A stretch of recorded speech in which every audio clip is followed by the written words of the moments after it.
hop aboard the hype rocket to Planet Awesome Sauce. I may not be the world's greatest lover, but 17th place isn't half bad. It's Madamus of the Back Library, former Cosmic Defender turned archive curator, streaming throughout every week. Retro and modern game stream, watch and fail, yapping stream. He'll call you pretty. Cozy reading stream, because he loves you. Karaoke stream, prepare your ear holes. Bonus gorilla stream, watch them for Harambe.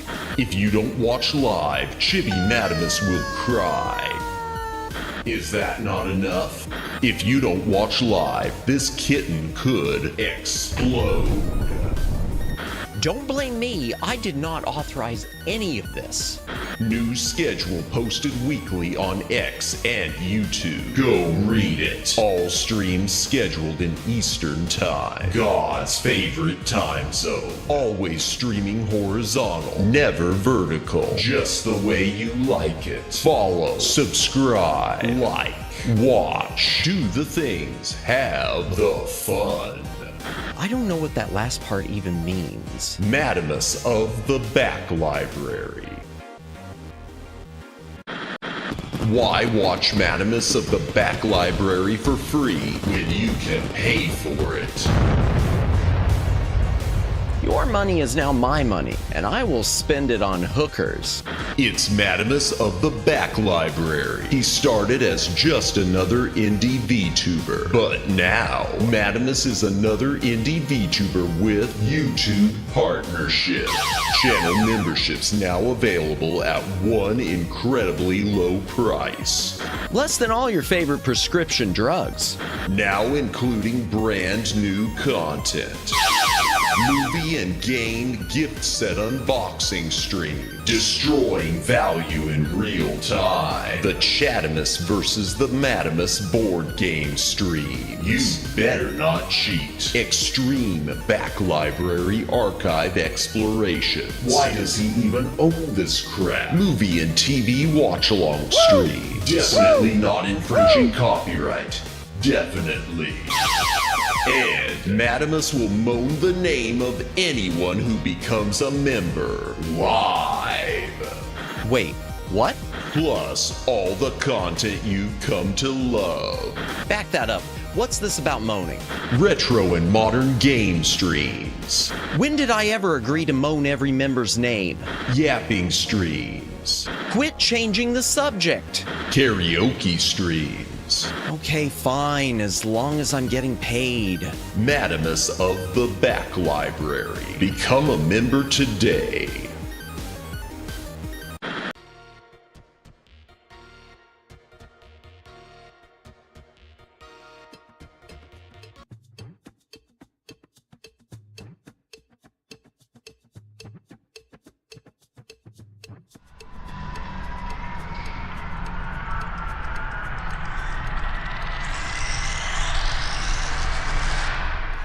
Greetings, brohams, what the dealio? Welcome to the Back Library. The music just cut off, didn't it? The music just cut off.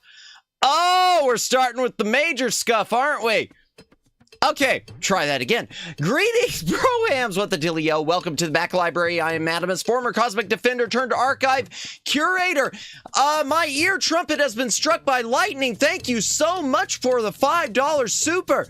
Appreciate it. What did you say exactly? My money is your money. Thank you so much. I appreciate that. Hail to the chat. Hail to my ear trumpet has been struck by lightning. Daylin, Twin Opinion, Kimmy, Paul, Omegs, Judd. I said Daylin. Luciano. Let me see. Anyone? Did I miss anyone? Did I miss anyone? Did I miss anyone? I don't think I missed anyone. If I missed anyone, my apologies. If you are watching, thank you for watching. If you're lurking, thank you for Twin Opinion. Yes, or did I say Twin Opinion? I don't know. I'm getting lost. If you're lurking, thank you for lurking. If you are VOD watching, thank you for watching the VOD. Please consider a comment on the VOD. It does help with the algorithm. Like, subscribe, follow on Twitter. Do all the things. Have fun. The fun. Win the game. Woo! Oh, welcome in, Jennifer. Welcome in. Yeah, I don't know if this new, I I don't know if this is really going to work. So I tried setting up a different... I don't know anything about CSS coding, chat. And I tried to find a thing online to set up the YouTube chat in a different way so that the emotes would show up in it. But as you can see, it kind of is doing weird with the number for... In fact, I need to look at my live stream and see just how bad that looks. Just a moment. Why is it still in that page? I don't want to be on that page.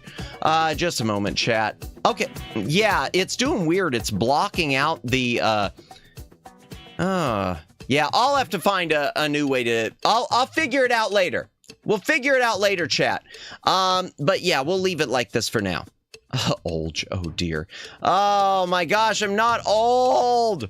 I'm not old. I legit don't know anything about programming, and I've been trying to find a good widget to put in the chat instead of the Streamlabs one, because the Streamlabs one does not show any of the it doesn't show any of the emotes. In fact, here, just to show real quick, this is the Streamlabs one, the way it does. It just says the names: Balsamus, Matt Olge.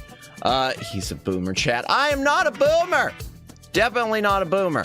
So whatever I set up, but it's really hard to find them online that are pre-set up. So I found some CSS code and I stuck it in, and parts of it are okay, but it seems to be screwed up by any of these that have a colored background behind them, like the leaderboard and the super chats. So I will go through that later, chat, and I'll figure out what's going on with it. I will figure out what's going on with it. Everything's cool. I'm an expert pro streamer and or something. The membership goals. Okay, so I was going to mention, so a few moments ago, Omegs was asking about can he spend his money. So last night, I witnessed something in another stream. It was the stream we Luddites Unite. Yeah, I don't know the programming, man. I never took any no, wait. I'm going to do the free gifted tonight, Omegs. I'm going to do some of the free gifteds, but before I do, let me explain to you what I witnessed. I was in the stream of a larger streamer, the person who we raided into last night, one Miyu Akumiya. And I saw someone gift 5 in her stream. And I saw one of them never go anywhere. Now, Miyu gets more viewers and more clicks than I do. So if this is happening to her, I think it's just broken so much across the board that at this point it doesn't matter. So I'm going to just say flat out, please, chat, don't gift memberships. I appreciate donos to the channel, but gifted memberships, I'm going to give out my freebies, but I still just don't feel good about giving them out because I don't want anyone to be stuck fighting with YouTube for money that they may or may not give back. Kimmy knows what I'm talking about when I say that. And Kimmy, yeah, give me an update on that whenever you can, because I am understandably curious.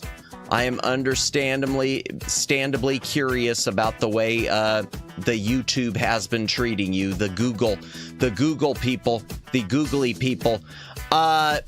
What have I missed in the chat? Oh, Meg, save money for chicken and waffles and hookers. Indeed, time to go back to her streaming gift to make an example out of YouTube. Yeah, but it was just one, Omegs. It was just one.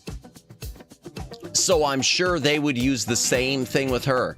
They would probably point out, oh, but look at these other 20 that went to everyone. So clearly she must have just run out of people who are opted in. To make clear, not referring to me. Oh, no, I know that. I never even assumed that, Daylin. I'm a bit concerned now that you thought we'd assume that. I'm not going to do it. Don't worry about it. No worries, Judd. But here, start of the stream. Let me get ready to send some feedback. Oh, let me open up my broken memberships thing. Actually, chat, I'm going to wait on doing the gifted things until tomorrow during the karaoke. Okay, I'm going to wait on giving out my other 5 free gifts until tomorrow night during the karaoke stream, which brings me to the rest of this week. Tomorrow night, well, let me just pull up the whole deal. Let me pull up the schedule chat. Looking at the rest of the week, tomorrow night, 10 p.m. Eastern Daylight Time. I'm not that dumb. No, I get that, Judd. I wouldn't be. I do it occasional. Let me come back to chat. We'll come back to the thing momentarily. I gift occasionally, Judd, but when I have gifted, it's been one at a time. I've never done, and that's because I don't dono as much as I'd like to. It's sort of things are tough all over. I don't donate. I appreciate and I applaud and I love everyone who donates, not only in my channel, but in other channels, because, it's so wonderful that people are willing to do that. I do what I can when I can, and I gift an occasional membership, and I think all of the ones I've gifted have always been delivered. I think. So, but after everything I've been seeing, I'm more likely to just go back to do what I usually do, which is just doing Streamlabs donos and just doing super chats. I'm dumb and I'm willing to do it. I appreciate it, Omegs, but not tonight. We're gonna wait until tomorrow night, and I'll have my pre-written thing to copy and paste into the YouTube feedback ready to go. I do have one ready, but I kind of want to tweak it a little. Speaking of tweaking things, I have written a new ad for Read the Effing Rules. I need to record that and cut it and everything. Omegs just wants to pull off my legs. Not my legs, too. Omegs the Stallion. Oh, dear. Not my legs, too. Oh, gosh, I'm not going to get a YouTube membership. Hey, that's fine. That's fine, Judd. Not everyone does. It took a long time before I started getting a few. I get a few for a few people. Including the one who my library bot subscribed to, which is Sarah Casera. Take all the legs. We were talking about the schedule, though. I am getting so lost already. I am already just getting myself confused. Tomorrow night, 10 p.m. Eastern Daylight Time, we're going to do Mega Deluxe Karaoke. I've already said it, but I'm going to say it again. I'm really happy with the thumbnail for that one. That's one of those ones I'm going to keep patting myself on the back over and over for. 2 years from now, I'm going to say, hey, remember when I did that thumbnail? Kimmy, oh my, at least buy my guy who makes dinner first. Need a nap. Well, I'll tell you about all that momentarily, Kimmy. Yeah, I'm running a bit on fumes. Thursday, we will be doing Star Trek 25th Anniversary, the CD-ROM version for our point-and-click graphic adventures. Thursdays, 10 p.m. Eastern Daylight Time. No scheduled stream for Friday. I haven't decided if I'll stick something in there. We might. It depends on how the rest of this week goes. Let me read the chat and then I'll explain everything that's been going on. God only knows that's a good number. That's a good thumbnail. Bless you, twin. Read the effing manual when there are so many rules that the book is as thick as the Microsoft operating system resource kit. I wish, I should start making rules like on the trailer for I can't show it because I'll get bonked, but for Escape from LA, if you've ever seen the trailer for it, it does it's like the welcome to the theater things you used to see in theaters when you come in. For the enjoyment of all our viewers, please remember to follow the following rules. No talking. Gosh, it keeps going on, and then eventually it starts going, no red meat. No freedom of religion. And remember that all marriages must be approved by the government council. It's such a great trailer. Escape from LA, yeah, great trailer. Next, do a brand new world. Oy. We'll see. Maybe I'll work in a few Disney songs at some point. I need to do some. I could do Zippity Doo-Dah and get canceled. I don't think you get canceled for the song, do you? Oh, so Kimmy mentioned nap.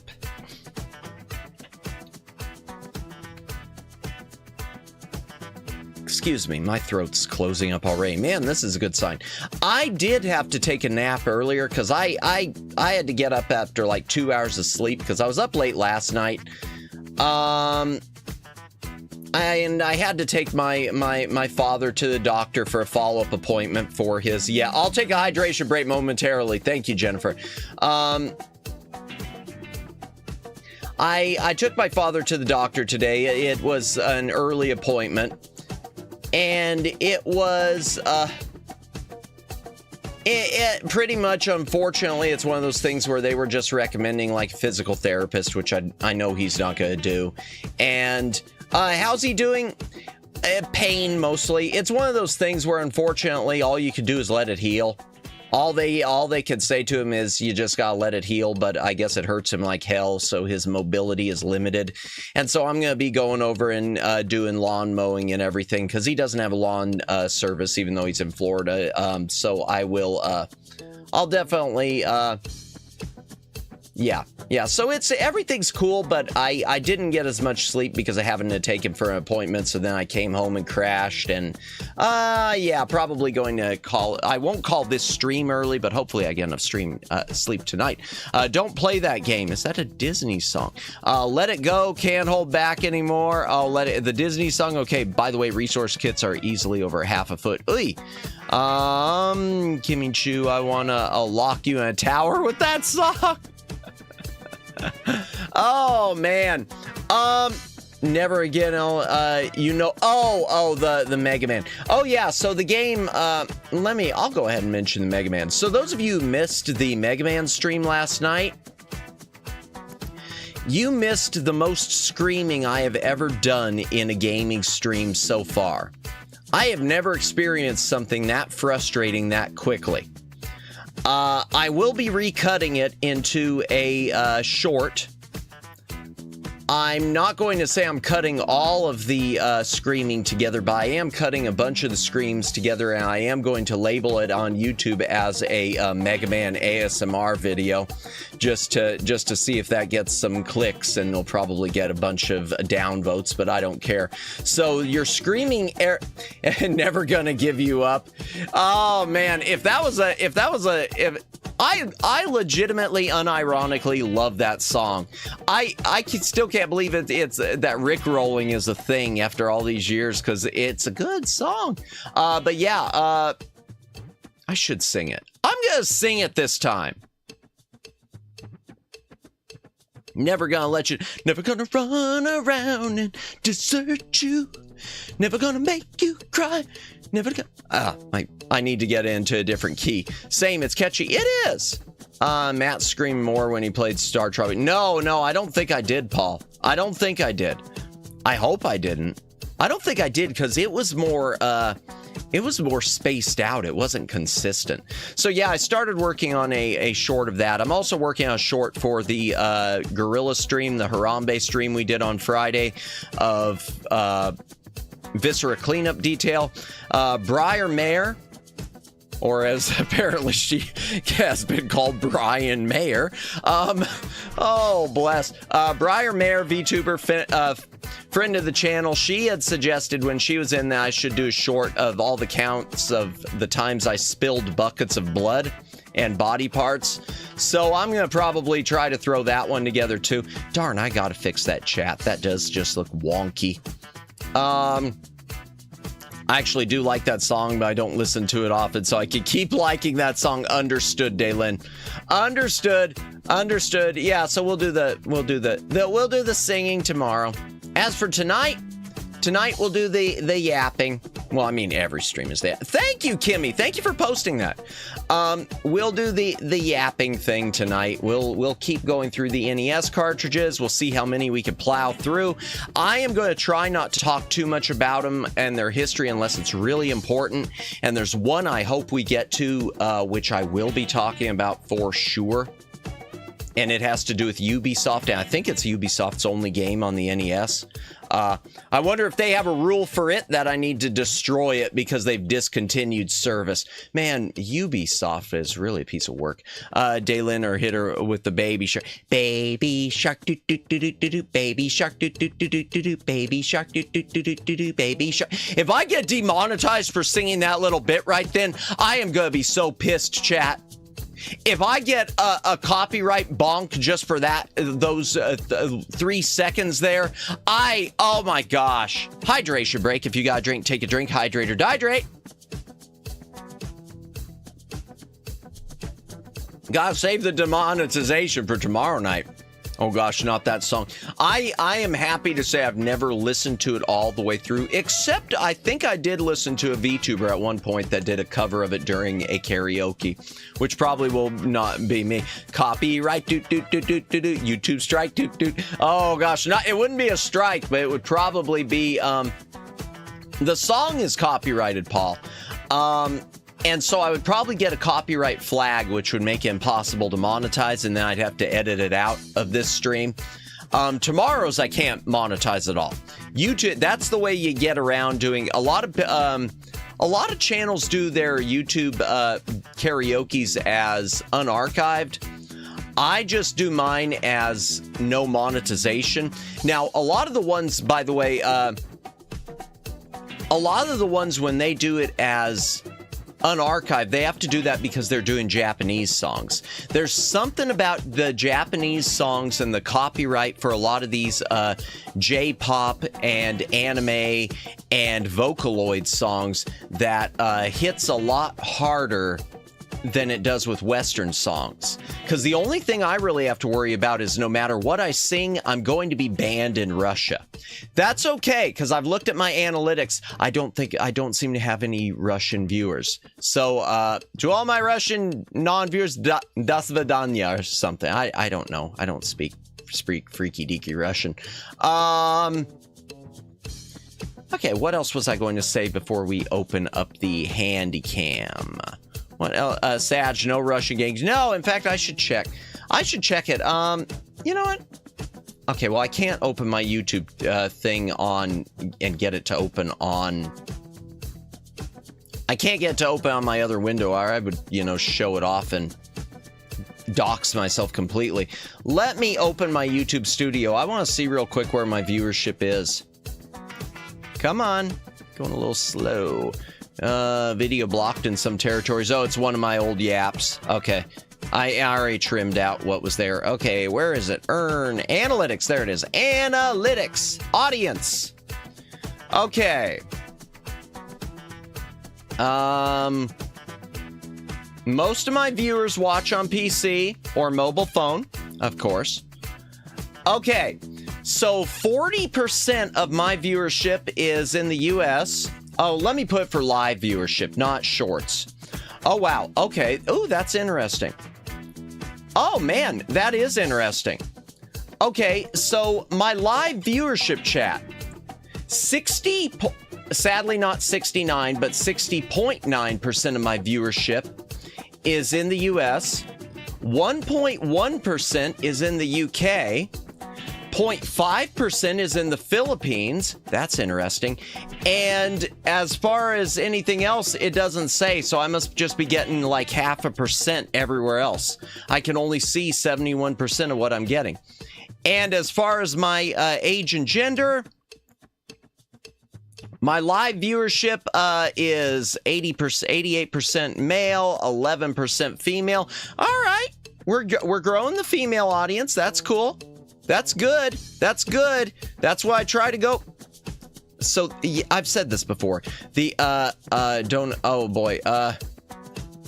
Russia banned YAAAAP. Don't offend them. The mafia gonna clap you. The Russian mafia. Kimmy, you mean the KGB? A little bit of both. 11% is good.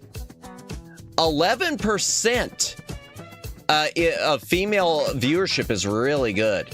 And it's been higher. I've seen sometimes I've been in there, I've been at like 13%, so I must be doing something right. It's difficult for VTubers to get that female viewership. It's the coveted female audience. Not that all my audience isn't coveted. I love you all. Thank you everyone who sticks around. Thank you everyone who watches this strange person thing, YAAAAP, etc. What about tablets? I already jumped past it. I want to say it shows like 5%. So about 5, it was like around 5% for tablet. Tablet doesn't usually get as much as mobile phone for whatever reason. I use a tablet. All right, then both of you are probably in that. Must be that 17th place best lover position, indeed. Nick Gamer, welcome in, welcome in. We are just doing our YAAAP before we do the other YAAAP. As long as the rich oligarchs don't despise Madamus, he'll be all right. Oh dear, yeah. Well, yeah, you got both. You got the Russian mafia, you got the KGB. And then, yeah, on right in between, probably handling them both, you got the oligarchs. So, oh dear.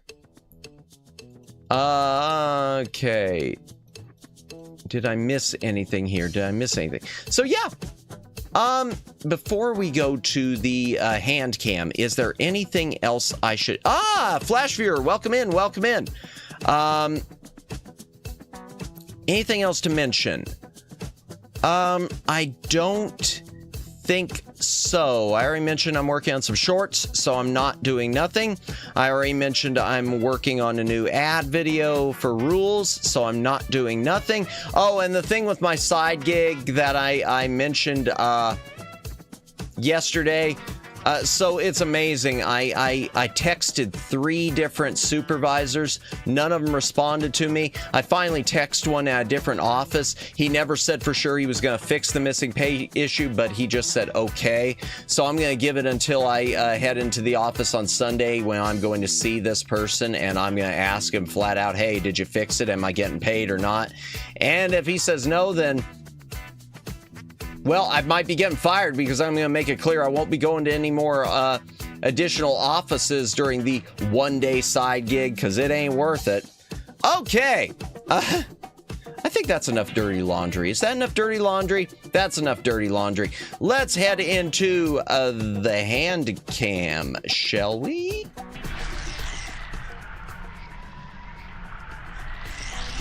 Which my Handcam's wigging out a little bit. Let me deactivate it and reactivate it. Just a minute.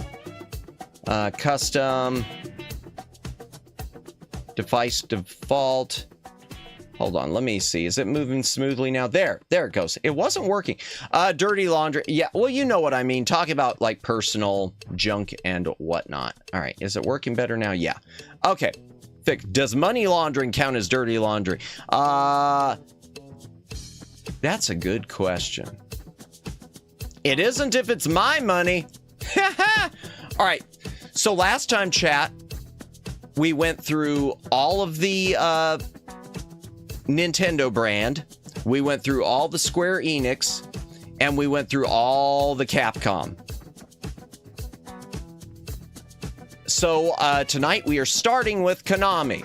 Okay. Starting with Konami. Oh, it did it. It's out of... whack. All right. Starting with Konami. Let me just make sure that's focused, chat. That's pretty... here, let me turn off one of these lights and see if that helps a bit. That helped a bit. So yeah, Castlevania, the original Castlevania. Not much to say about it. It's Castlevania. Dalen, me, and you got beds with big city gods and lots of money. Oh dear. Yay for Konami code. Yes, the original Castlevania. So that's in the library, and someday I'll play this on stream. I have never beat this game. I do not believe I've beaten a single Castlevania, unless I did so with cheat codes at some point.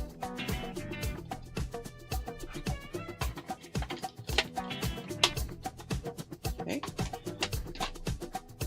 So going through, continuing on. Second verse, same as the first. Castlevania 2, Simon's Quest. Let me move this down just a pinch. Hold on. Get a little bigger and refocus. Okay, there we go. So Castlevania 2, Simon's Quest kind of gets a bad rap. Castlevania 2 is actually a good game. It just has a few issues with the gameplay. The hands are camming. Indeed, they are. Woo! Complete with the blue gloves. And I do that just because I don't want my hands getting too, like, sweaty and touching the cartridges. That game right there, yes. Whip and JoJo Walk.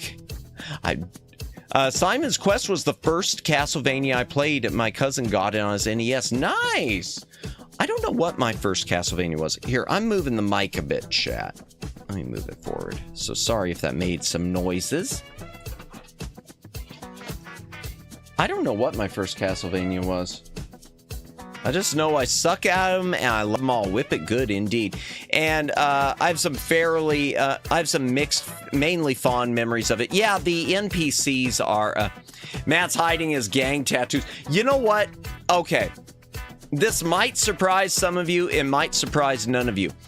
I have IRL 0 tattoos and 0 piercings.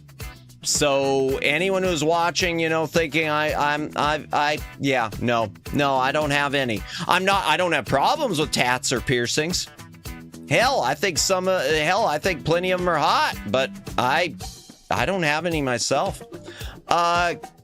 Question, do you remember Totally Spies? Not right off. I don't, Judd. Sorry. Kim and Chu, Matt's a gangster leader. Oh, dear. Say so, indeed. No, okay. Here, let me go ahead and put this one up here. And rounding it out, the last of the Castlevanias, Castlevania 3, Dracula's Curse, which is awesome. Castlevania 3 is fantastic. He has Say So lotion. Judd, Alex was the best. I love redheads. Yeah, I don't remember Totally Spies. I'm sorry. Bringing needles to Matt's party. Oh, dear. Oh, my gosh. No. Okay. Y'all want to know y'all want the real, one of the real reasons for me, the piercings is just because I know you know, my pain tolerance, I would probably cry like a baby. But the tattoos, I have 2 reasons of why.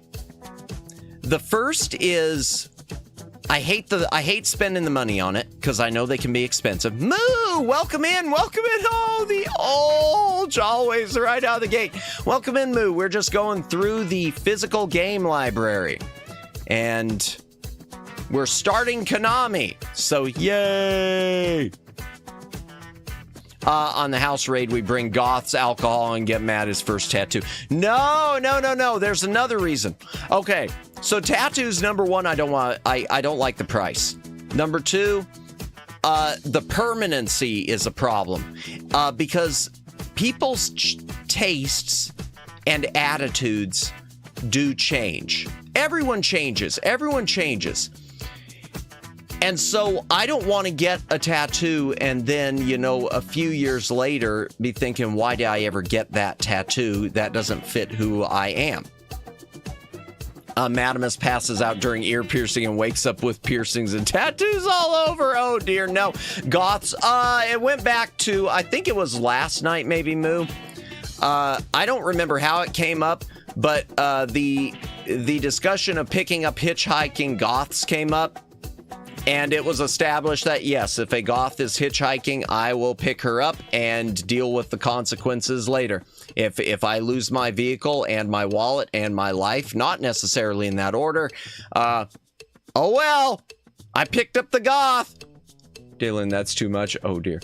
Yeah, if I got a Power Ranger tattoo at 6, I would regret it now. Yeah, well, I mean, even though you say at 6, yeah, well, but even now, I could look at, say, an anime. Let's say I was getting something for an anime or a band and my, or a comic book or anything outside of something just super vague, or even if it was super vague, who's to say my attitude wouldn't change? I would say I'd love to get a tattoo for whoever winds up being my partner, but and I would maybe think maybe she would feel the same, but at the same time, that's always a disaster waiting to happen, because you know, the divorce happens and suddenly you're having to get candy taken out or off or scribbled off of your arm or whatever. Lose your life. What's she gonna do? Sacrifice you to a demon? I don't know. She might be armed and I may not be. I don't know. Her boyfriend might be waiting around the next corner, because I assume she must have a boyfriend. You're so real, though. I would let a pretty goth steal all my money and regret nothing. Oh, we went through okay, I'm going to tell the story again, even though I told it last night. Just get a giant red M on your chest. No possible way to regret that. Yeah, sure. Having to explain that in a relationship. Kim and Chu, he might lose a kidney around Halloween. Indeed. So So yeah, the story was last night, chat, that about a few years ago, I'm not going to say when, but when I was living in another when I was living in another town, it was the dream. I was driving along a street, a sort of a semi-major road in the area, and there was a goth hitchhiking. She was clearly a goth or semi-goth at least. Had her thumb out. Thumb was out. But I had somewhere I had to be, and I could not pull over to pick her up. And I have hated myself ever since. It is the start of like, I'm sure there's fan fictions. Yeah, we're on the Handcam. Woo, woo, woo. My hands are naturally blue. I got a watch tattoo. I claim my next, my cousin had to get his ex's tattoo covered up. He did it with his kid's name. That'll work. I would name my next kid after my ex and claim it was always for them. Yes, that'll work. I got a watch tattoo. I mean, I've seen people do that. And she was fine. Who are we talking about? The one who was on. I couldn't tell. She was, yeah, I mean, enough. Wild Goth appears interesting. Yeah, and I missed my chance. Matt, what do you mean you didn't pick her up? Moo, I have a number of regrets in my life. And that's one of the bigger ones. I don't know. Alternate universe Matt has a goth girlfriend. Big booba and black lipstick. Wasn't big booba. But who cares? Doesn't matter to me. I don't usually obsess with that. So, goth sacrificing Madamus liver to more gothic succubus. No! Oh, I don't want to end like Sucker for Love manifesting Matt goth girlfriend this universe. Oh, good luck, Matt. Hey, thank you, Moo. The truth is, I mean, I say that I would pick up a goth girl. I don't really have a type. I never have had a type. I just want, I mean, as silly, I mean, maybe this is just as hokey and stupid, but if it clicks, it clicks. If it clicks, it clicks. And as long as she gets me, as long as we can enjoy stuff together and both enjoy stuff together and separately and appreciate each other's interests. We don't have to even share them, but still take interest in both of them. Matt, what's your dream girl? I honestly don't know, Moo. This sounds so stupid, but I've never really thought about it. I mean, I've never really thought about it. Gosh, I don't know. Yeah, I don't know, because I go for all types. I'm the one who wants the 48808-918. Gotcha, Dalen. Yeah, I've never really thought about it. I mean, I've thought about it, but it's like anytime, Moo, I think about what is my dream girl, I start realizing that, well, but even though I'm attracted to this, I'm also attracted to this. And even though I'm attracted to this, I'm also attracted to this. So it just feels like picking out a dream girl so difficult. Whoever she is, she has to have... No! Please no, Luciano. Oh, God. That's good. You're going to end with me handcuffed to the heater, crying myself to sleep at night. Beaten every day. Is that what we're going for? Is it gonna be like the song I do during a lot of my karaoke, She's My Man? Oh my gosh. Have you tried Men's Psy 2024? Did she say that? Oh my gosh. Oh, God bless Psy. God bless Psy.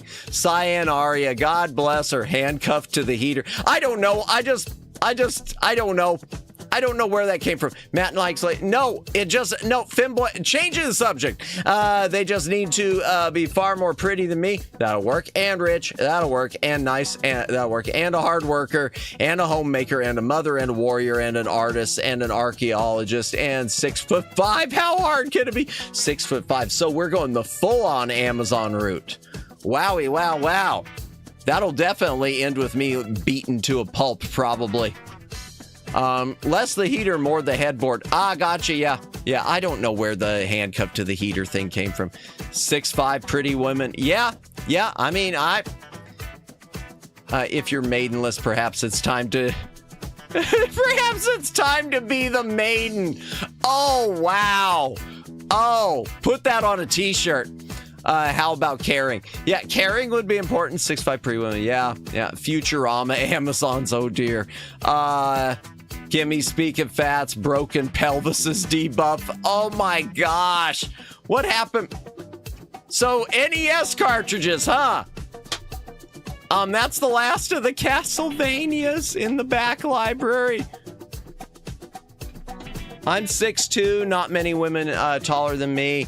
I totally need a shirt that says that. You got it from Bernie. Ah, nice. Wherever you are, Red. Nice. Let me take another hydration break. Man, wearing out my throat. Quick, if you got a drink, take a drink, hydrate or dihydrate.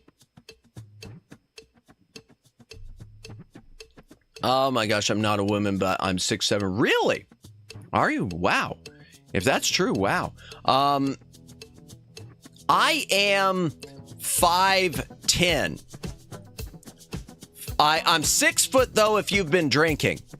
I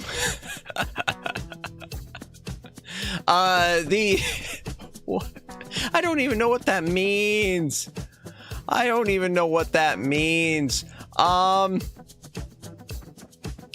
Yeah, I don't know that even height-wise, I don't think I'm 5'6" on a good day. Nice. I love that. Yeah, see, I don't know if I've really got, even when it comes to the height, I don't think I've got a type. I mean, I'd like it, theoretically, I'd like someone around my height, but at the same time, it doesn't really matter if they're around or, I mean, I used to always think around or shorter than me. But at the same time, it doesn't matter because I'm attracted to tall, short, etc. and so forth. Haters will say I'm 5'2". Got it. Nothing wrong with 5'2", Moo. Nothing wrong with 5'2". To really mess with women, I tell them I'm 5'14". Oh, dear. Oh, jeez.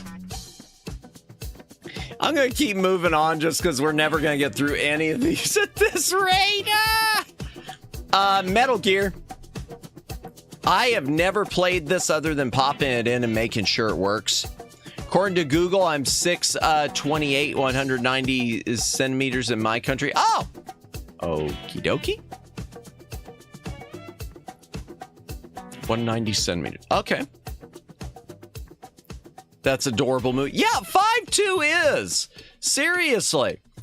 I want to say the last person I dated was probably, I mean, practically close to that. It was, I want to say she was 5'4", which is 6 foot. You could, I can't hear that. I want to say she was 5'4". I don't know. Metal Gear. Okay, I do need to play Metal Gear someday. Maybe we'll do it on stream. It's nothing like So you're single. Yeah, Omegs, as if you didn't know. I'll make it clear. A lot of VTubers, are you ready to mingle? Oh my gosh. Oh, bless Omegs. Truth is, I haven't dated in forever. My Discord said I'm 12'5". Does it really? Does it really? Suddenly here I am opening up Kimmy's Discord just to see. I don't know. It doesn't. I'm not seeing it on there. But did it really? That's awesome. If it really did, that's amazing. That's amazing. That's. I love the short women, so fun sized. Yeah, like I said, doesn't matter to me. It doesn't matter. I mean, I hate being like so. Like non-able to choose a 6 feet. You could play basketball. That's true.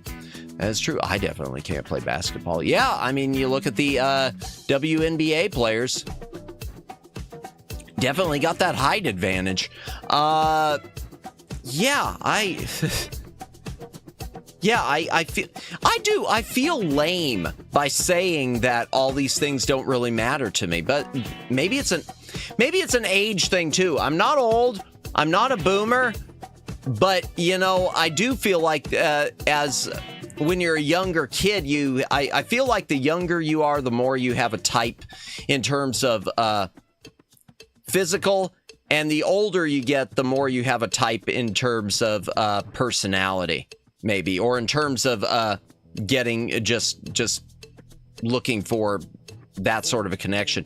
Matt's just a simp. Oh, as proven by all my donos. Matt, you like what you like. So true. Yes. Yeah. Thank you, Moo. I'm not a simp. Okay. I gotta think. Am I real? I'm trying to decide if I'm a simp or not. No, it's as simple as that. I'm trying to think. I can't say I'm a total simp because I'm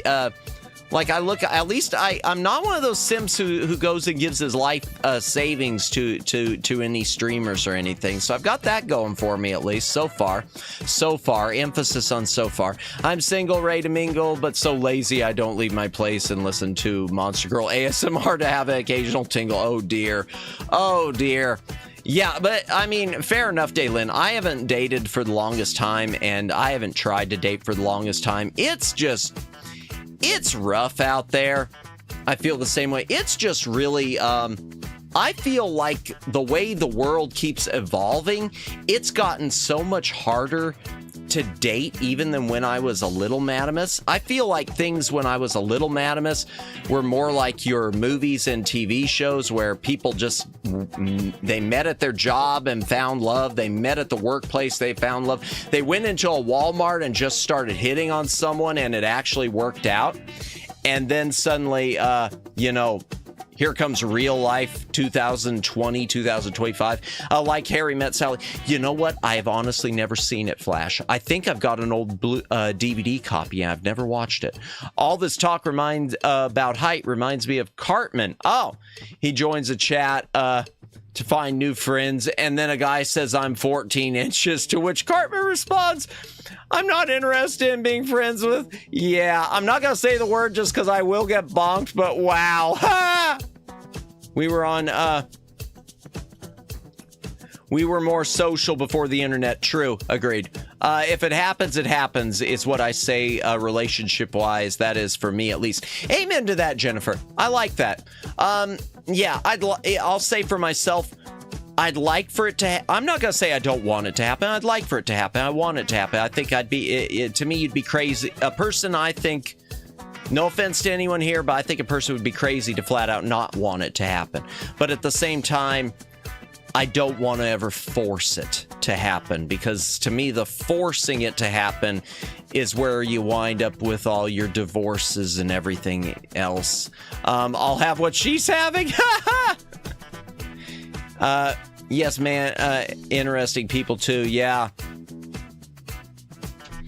Metal Gear and the sequel, Snake's Revenge. Again, I also haven't played it, so not gonna say much about it. Love the old artwork, but I love the old artwork on these Konami. By the way, speaking of artwork, I do want to pull back out Metal Gear. That, for all intents and purposes, is a picture of actor Michael Biehn from the movie The Terminator. Michael Biehn didn't even know they'd used his likeness. So, good job, Konami. What kind of cartridge is that? Oh, and suddenly I feel older. This is a Nintendo Entertainment System cartridge. This is the NES, Moo. The mighty 8-bit Nintendo Entertainment System. These are what the cartridges look like. The front, I can't really do the top without moving the camera. And the back, pins at the bottom. And one thing to note about them, which I pointed out last time, if you were to open one of these things up, Moo, most of this is empty. The game itself is probably just this space right here, and the rest of this is just empty space.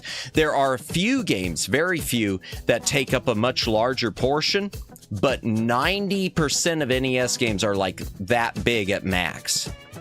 What did I miss? Yeah, Dad used to say that if you have out with fishermen, you'll marry a fisherman. That makes sense. If you hang out with fishermen, marry a fisherman. If you only hang out on the internet, you'll marry Grok. Welcome to ye old game days. Snake's Revenge. Yeah, Snake's Revenge was the sequel to Metal Gear. I've never played it either, so someday. You know, I hate to say it, Luciano. Well, no, I don't hate to say it. Why am I saying I hate to say it? You might be more onto it even now than ever. 69. Moo, how old are you? 69. Moo is canonically 69. That is proven. And every birthday she turns 69. Just like my age is eternally not a boomer. Bro, it'd be epic to bring in waifu must to stream. Please, no personal questions. Oh, yeah. Yes, thank you, Kimmy. No personal questions about ages, Paul. I didn't even catch it because I was too busy laughing about Moo's age. I was too busy laughing about the 69. Moo's 69 season 2, indeed. So try to keep that to a minimum.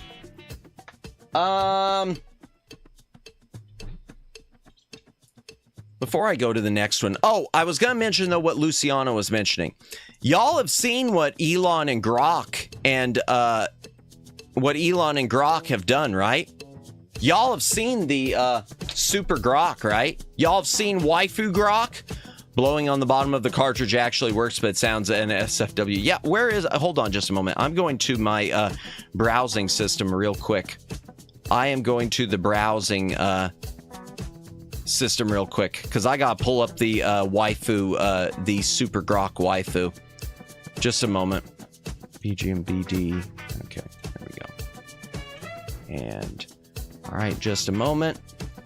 Fade over and change it. Okay, wait, waifu Grok was real? As far as I know, it is. Let me double check.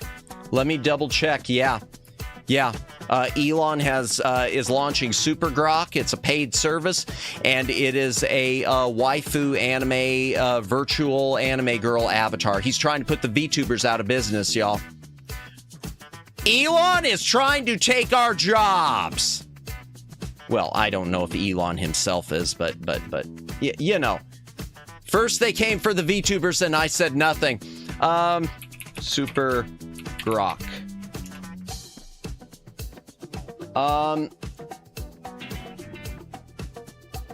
Yeah, Tech Grok, okay. Or TechCrunch here. Let's open TechCrunch and see. Anything on here about it? 2 models, Grok 4 and Grok 4 Heavy. No, that's not it.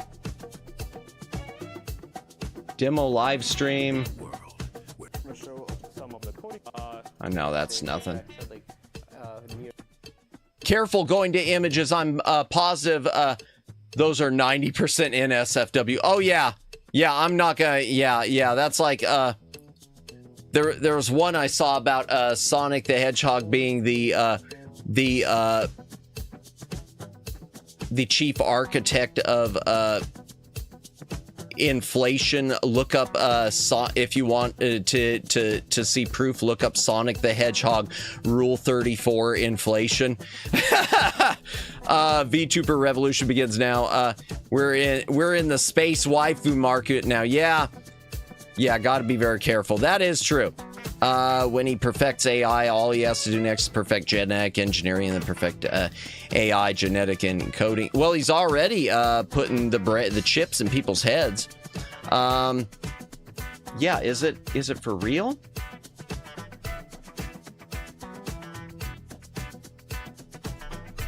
Super Grok, okay, waifu. Let's see. Users immediately find, yeah, it was, we wish, here you go, from Futurism, we wish we were kidding. Users immediately find Grok's anime waifu persona has a hidden full gooner mode. Oh dear. Yeah, well, goth anime waifu. Yep. We wish we were kidding. I don't wish they were kidding. Gonna head out. Hey, have a safe safe. Let's try this again in 3, 2, 1. Have a safe trip home, Kimmy. Thank you for stopping by. Hopefully we'll see you later. Have a good night. What did I miss? Don't forget his obsession with people having kids. Yeah, Elon does like having the kids. Now that is dumb. I'm sorry. But in my opinion, that's a horrible idea. It's gonna make people, I think it's gonna sell, Judd. I'm gonna be honest, I probably would be more likely to pay for Grok with an AI waifu avatar than pay for it with just empty text. It might be awful, but yeah, chips are already in the right hand. Overseas country. Yeah, I don't know. Kimmy, yeah, good night, Kimmy. Later, Kimmy. Never thought I would consider paying for Twitter, but anime. Yeah, well, the sad thing is, Moo, I'm already paying. Judd, you underestimate male loneliness. That's true. It's going to end badly. Moo, yeah, I pay for Twitter. I don't get that version of Grok. You got to pay extra, I think, for that version. That's the new Super Grok. So not only will you have to pay for Twitter, Moo, you'll have to pay for the upgrade. Never alone in a Matt stream. Aw, bless. Bless you. She looks like Misa from Death Note. I've never watched Death Note. I need to watch Death Note. Add that one to the list. Add that one to the list. All right, here we go. Let's fade back in. Okay, moving right along with what physical games are in the back library. Jackal. This is actually one I just recently picked up. I thought it was going to be sort of a same-o military game. It's not. It's a top-down game where you basically drive a Jeep like the one you see there and rescue prisoners, but it's really awesome. It's a really good game. I will play this on stream someday. I will play it on stream someday. I say that about most of these. Okay. This one's one I got in a job lot, I remember years ago. Russian attack. Get it? Russian. Russian. Rush-in. We're fighting the Russians. So in the UK and in Japan, this was called Green Beret, but in the US, they decided to give it the Cold War title, Russian Attack. It's old arcade game, side-scrolling actioner. It's a very poor man. Many good versions of this game. It's a good enough game. It's also like a poor man version of Contra. There's not a lot to it. It's fun. It's a fun game. Classic localization shenanigans. There's only one localization I can tell you, and we're going to come to it eventually, and I've mentioned it before, that I'm happy with, and that is Guerrilla War. If we get to Guerrilla War tonight, I will have to talk about it. And I will play that game on stream because that game is awesome, but I hate its history. Gyrus. Speaking of many good versions, okay, Gyrus. Now, this is one of the Konami ones that's under the Ultra label. For those who don't know the story, Ultra Games is Konami.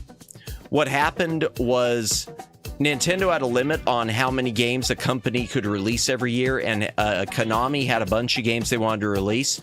So Konami launched a second company and was hoping Nintendo wouldn't notice, and Nintendo didn't notice. So Konami released double the amount of games every year by pretending to be two companies. But Gyrus, the NES version of this, good old Nintendo loophole, yeah. Gyrus, the NES version of this, is much better than the arcade. What? Really? Yeah. So the arcade version of this game is sort of like an Asteroids clone. If you know what well, not Asteroids, a Space Invaders clone with like a 3D effect to it. If y'all know, I'm assuming y'all know what Space Invaders is, even if you haven't played it. Galaga, Galaxy, and Space Invaders the like.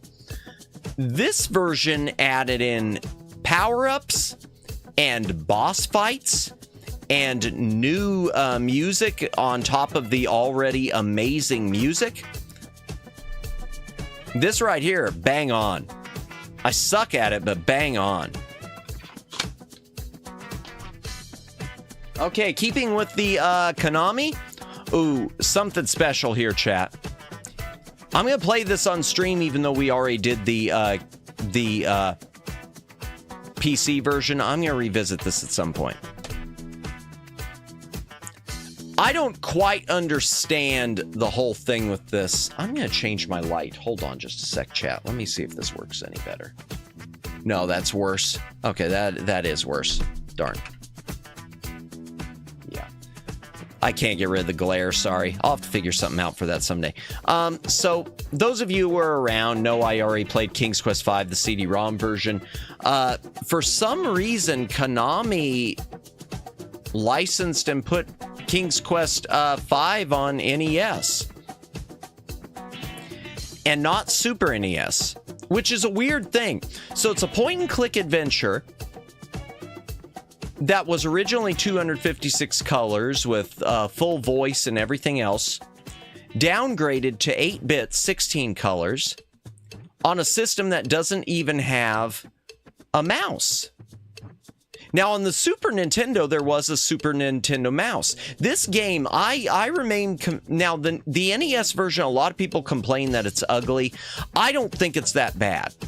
I do not think the NES version of this is bad at all. I think it's infinitely playable. I enjoy it. I don't like it as well as the PC, but I enjoy it. That said, if Konami would have put this thing out on Super Nintendo, I think you would have maybe seen a surge of point-and-click adventures on Super Nintendo, which never happened. But it didn't. That's where we are. But yeah, there are only a few point-and-click games from the PC realm that made it to NES. I don't have them all, but I've got a few. Speaking of PC games, Konami also released Pirates. This is Sid Meier, or Sid Meier, however you pronounce his name. Sid Meier's Pirates. It's a strategy RPG thing, open world. This is a really cool game, but I'm just it's over my head. It's really over my head on PC. I tried playing the PC one, but I just suck at open world RPGs like this, where it's a true role-playing game in every sense of the word, where you actually are a character living a life. But that said, I do like the NES version better than the PC. The NES version is dumbed down a bit. It's dumbed down enough where it's much more playable. It's still open world, but it just feels a little bit more playable to me.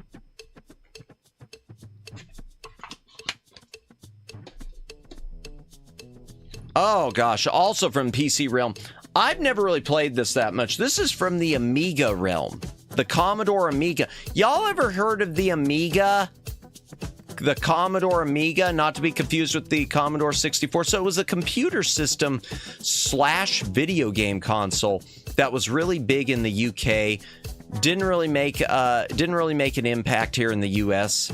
Hard to find here in the US. But there were a bunch of games from a company called Cinemaware, and this one got ported to the NES, Defender of the Crown. It got ported to a lot of other systems too. There's even a version on Game Boy Advance. It's kind of a Robin Hood strategy game thing. I don't know. Let's look at some screenshots of it real quick, chat, because I don't know. Here, where's my where's the thing? Let's fade again. Woo! Fading sounds interesting. Well, sounding interesting is more than... Yeah, it sounds interesting. It does have a following. There are a lot of people who like this game. Like I said, it's been ported to lots of things. I think it just plays like a tank. It's just very cumbersome. Defender of the Crown. I've never been able to figure it out, and I've got a manual for it too. Okay, so the original was on was in 1986. Yeah, 7.3. So a lot of people love this thing. And the NES was 89. So 3 years later. Amiga was easy to find. Preview guide channel on cable and electronic programming guide channel on satellite. Really? Oh, interesting. Yeah, but as you can see, it was released on a bunch of stuff, including a version in 2016 for ZX Spectrum. But where's some shots of the NES? You think you played it? Was that what you were going to say, Judd? Yeah. So, you choose a character. They have different things as far as their leadership. Let me see if I can zoom this a bit. As far as leadership abilities and whatnot. It's got nice little cutscene intro things, including Robin Hood's in it. I think I remember that game. You have to deal with managing your food and your soldiers and your income. Raid things on the map. Yeah, it's got a lot of cutscenes. It's got a lot of graphical cutscenes, because that seemed to be CinemaWare's thing, is they wanted you to think you were playing a movie, but you weren't really. And it's got jousting, which I could never figure out. Yeah, it's mostly just cutscenes. And then the sword fighting also was just kind of cumbersome. Yeah, more sword fighting. Kind of, I hate to say it, kind of plays like a version of Dragon's Lair on NES, but that works. The gameplay just reminds me of Dragon's Lair on NES. Amiga Genius or Guru or whatever the Amiga error name had was always showing up on preview EP. Oh, really? Oh, well, I do know this. Here, let me go back to the Handcam. Oh, well, let me pull up the King's Quest V also. I do know, Daylin, that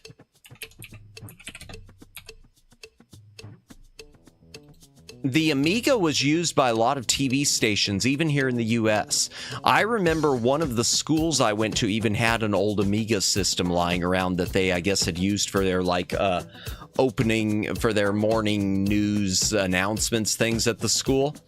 Amiga was kind of big here for editing and video purposes. I think it was called a Video Toaster, was the software. Okay, the NES version of King's Quest V, just so y'all can see what it looked like. First of all, it does not have a... I don't think it had game save. Maybe it does. I think it might have been password based. But I never thought it looked bad. I mean, some of these, like the Graham flying, kind of look wonky.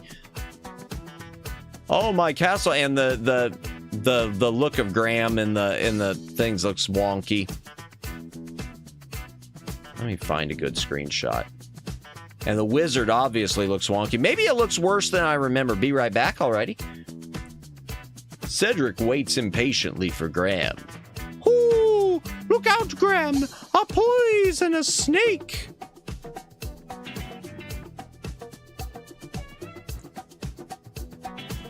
Yeah, so King's Quest V on the NES, it doesn't look anywhere as good as the PC. But I also don't think it looks horrible. I don't think it looks horrible. All right, let me go ahead and... Immensely playable. Let's go back to the Handcam, shall we? I don't want to stick on... man, we are... Wow, we're already 11:15, chat. Already 11:15. This is taking longer than I thought. Okay, next on NES, I don't know what to say about this one. Silent Service. This is another PC game that Konami decided to port. It's a submarine simulator. I'm not going to show any shots of it. I think it was originally Electronic Arts or Origin. I think this game is insanely boring. And there are tons of them. If you go on eBay right now, if you're looking for an NES game that you can pick up for nothing, this is one of them. I don't know why, but they sold a crap ton of this game. And like I said, I think it's boring as sin. So why do I have it if I think it was boring? Well, I'm glad you asked. I got it in a job lot, so I probably paid $1 for the thing. This is before game prices completely soared the way they are now. Okay, next one we did play on stream before. It was one of my earlier streams. Tiny Toon Adventures was as boring as the Hunt for Red October. I never played the NES game of Hunt for Red October, so I can't say. But I'm going to lean towards yes. Tiny Toon Adventures. Good platformer. I thought I was going to beat this in one stream, and instead it almost made me cry. I don't know what happened, but this game, which was a baby game for babies, I did not do well on it. Man, that reflection's really making some of those scratches in the label show up. I wonder if I can tilt it a little. Welcome back, Jen. Okay, yeah, I'll tweak it a little. There we go. Okay. So Tiny Toon Adventures, we played it once on stream. We did not finish it. Maybe we'll finish it someday. And then maybe also we'll do Tiny Toon Adventures 2, Trouble in Wacky Land. I can't give them many points for the cover art on this one. Trouble in Wacky Land, though, we might eventually play. I don't remember much. I know it was almost more like mini games. In fact, I'd say it's kind of like when we streamed before, which I talked about last week, Disney's Adventures in the Magic Kingdom, except you have different levels where you play different Tiny Toon characters trying to get keys or tickets or something to eventually confront Montana Max. I think that was his name. Not a bad game.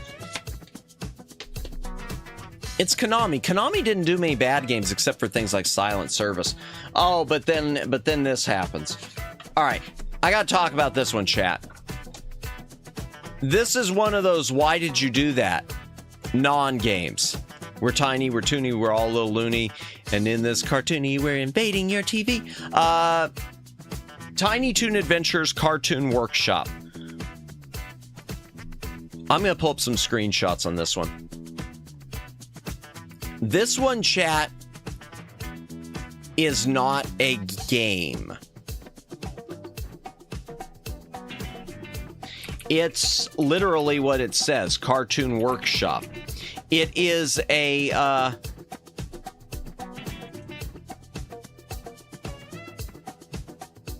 well, they gave it a higher rating than I would think. The Moby score. It's literally, you just take characters and backgrounds, and you build a little cartoon. You build basically a cutscene. Add in dialogue. And then when you're done with it, you can't even save it. It had instructions, I think, where you were supposed to, it like told you to connect a VCR to your NES and record the cartoons after you made them. So this is one of those things for kids who, I guess, wanted to get into art or wanted to get into this type of thing, animation, kind of, at a young age. I don't know. But, yeah, and it's interesting, but this is one of those things which I'd say if this would have been out on the NES early on, it might have been more interesting. The problem is it came out in 1992. Super Nintendo was already here. So, and I think Mario Paint was already out at that point. So you got something that does things Mario Paint did, but not all of them and not as well. In fact, let's see.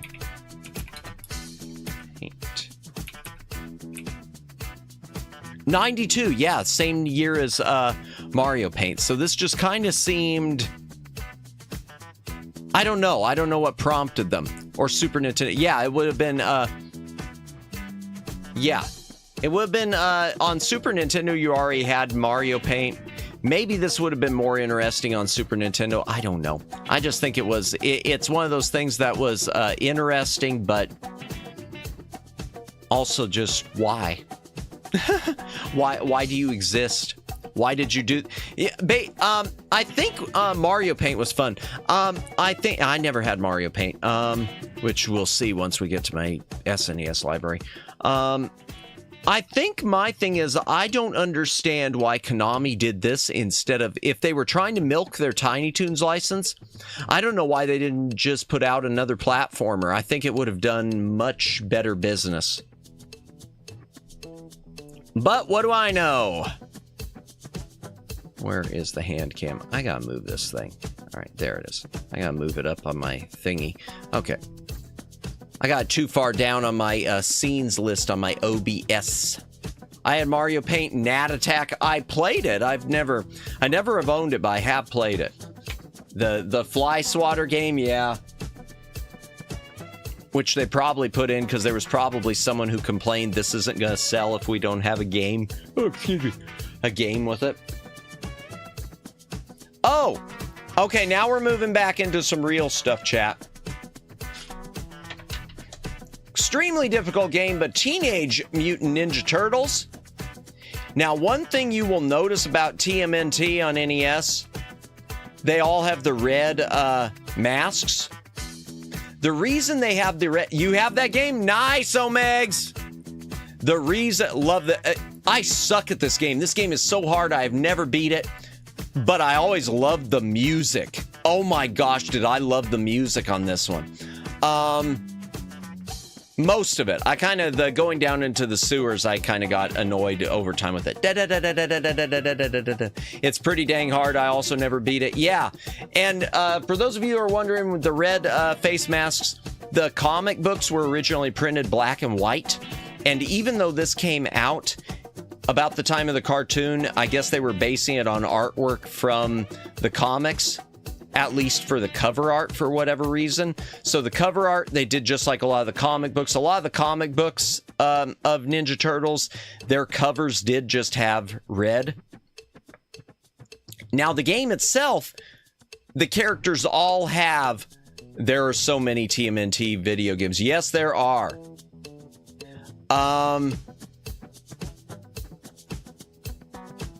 The game itself, they all have the proper colors: red, orange, purple, and blue. But for some reason, the artwork they based on the comic art. And then the game, they based the colors on the cartoon series of the time. So there you go, Teenage Mutant Ninja Turtles. And moving right along from Teenage Mutant Ninja Turtles, another one which I think I only beat using a cheat code when I was a little madamus. Teenage Mutant Ninja Turtles 2, the arcade game, which is kind of the arcade game, but not. The arcade game was a brawler. This is that brawler, but it's a lot longer. I guess they were worried that the arcade game wasn't long enough, so a lot of the levels in this are extended. It adds enemies. It adds a few whole new stages and whole new bosses. It's pretty cool. It's also friggin' difficult, but pretty cool.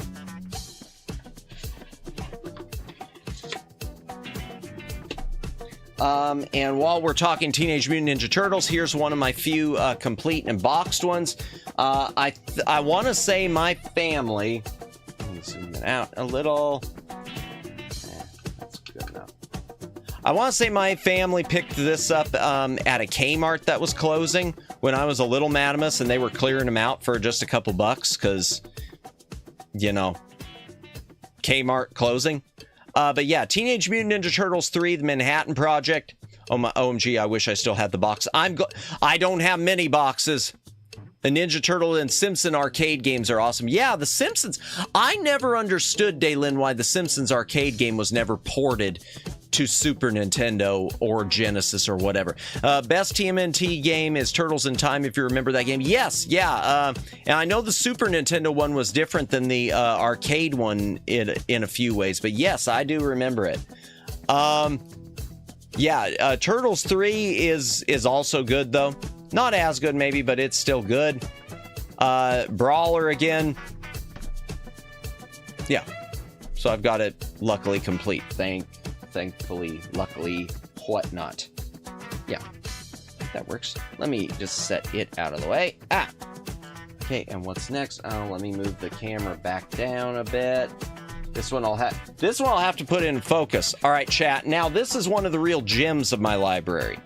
This is one of those games I am so lucky to have.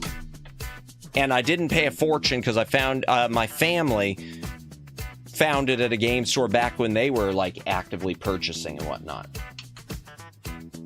This is Teenage Mutant Ninja Turtles Tournament Fighters on NES. Teenage Mutant Ninja Turtles Tournament Fighters, unless I am mistaken, is the only Street Fighter style one-on-one fighting game on the NES. They never ported officially they never officially ported any of the Street Fighter games or or King of Fighters or Mortal Kombat or anything. This is the only officially released one-on-one fighting game in a Street Fighter style. Of course there are one-on-one fighting games. There are plenty of boxing games and like Karate Champion and you could say the two-player mode on Double Dragon, but this is the only one like Street Fighter that it plays like Street Fighter. It's actually a decent game. It has some differences in the villains and story to the version on Super NES and the version on Genesis. All three versions of this are I didn't pay pricey, to an opinion. I am fairly certain that my family bought this little baby for $5 when I was teeny tiny at a local game shop. But yeah, it's pricey now, and it's one of those ones I won't sell because I know I would hate myself. I've already sold some games that I really regret. Was that game had April O'Neil? Yes, it does have April O'Neil in it.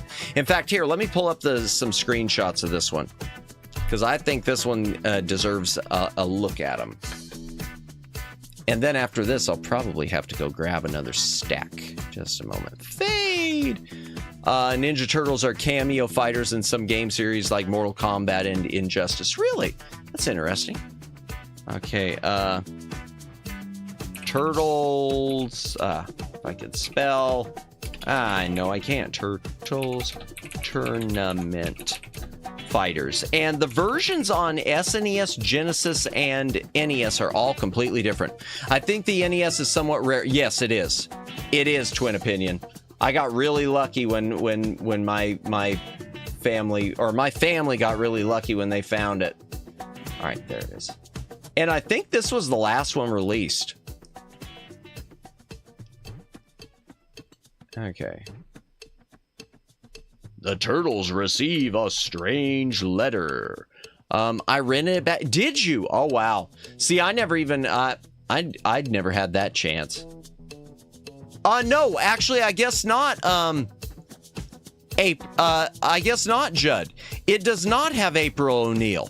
Now, she's in the Super Nintendo and the Genesis version, but she is not in this version. This version only has the Turtles, Casey Jones, Hothead, and Shredder. In fact, where's are they going to? Yeah, and all they did, obviously, with the characters, they just did palette swaps. That's pretty, well, typical, whatever. But yeah, for an NES game, for a one-on-one I mean, really, it's something special. You rented it back in the day. I'm glad you had the chance to rent it because so many people didn't even know. I think a lot of people didn't know it existed until that Steam compilation came out, which did include it. Whatever I didn't rent or borrow, my neighbor's friends rented or borrowed, and I played that way sometimes. Nice, nice. That's the way to do it. Here we go. That's cool that you got the chance to rent it, because I've never even seen a rental. I don't think I've even come across any X-rental copies of this. Oops, wrong button. Pay no attention to the doors. Wrong button. All right, chat, I am going to get up. We are going to do a little be right back, but I'm not going to be right back because I am going to, it's how I played Maximum Carnage on SNES. My cousin gave me his employee card. Ooh, at the game shop I used to buy, used it to buy this game and play it on his NES. Oh, wow. Oh, nice. With my bestie G as a kid. Very nice. Very, very cool. Man, I wish I would have had friends who worked at game stores.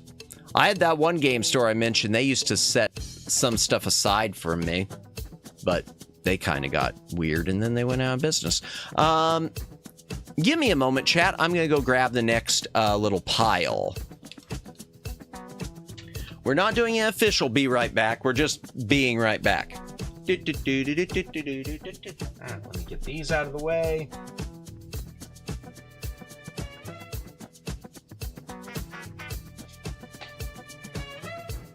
Okay, just getting these out of the way.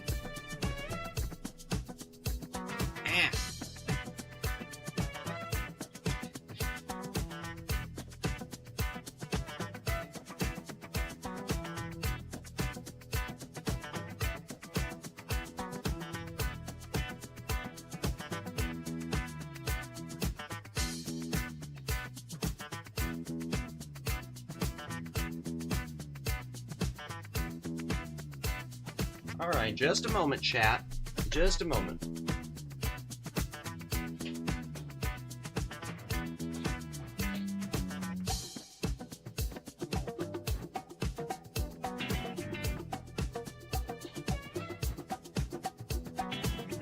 Just a moment.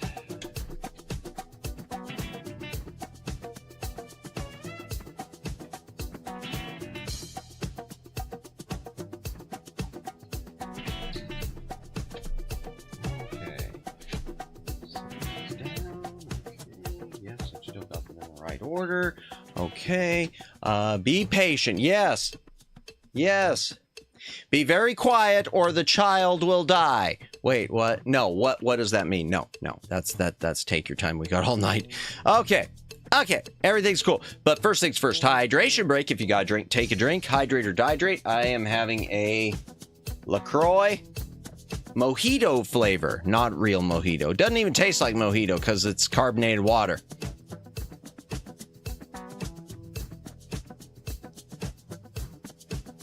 So it's like drinking water with mint, which is just odd. Oh, I forgot to have my green tea tonight with honey. Ah, that's my problem. One of my problems. One of many. Okay, moving along, chat. Grandpa has his own time. I'm not Grandpa! No, it's just I have to go grab him from the neighboring area. Outside of the magical streaming cubicle. Okay, next game I want to play on stream desperately. It is hard as hell. This game is hard as hell. This is a game that should be made, it should be a baby game made for babies, and it is hard as hell, chat, from what I remember. So we'll play it on stream, and I probably will not complete it, but Bucky O'Hare. Based on the comics and or Matt wants to play hard as hell. I want to play this. It's hard as hell. Bucky O'Hare. So Konami did 2 Bucky O'Hare games. Remember this, it is hard. Yeah, this game has great music. This game looks great.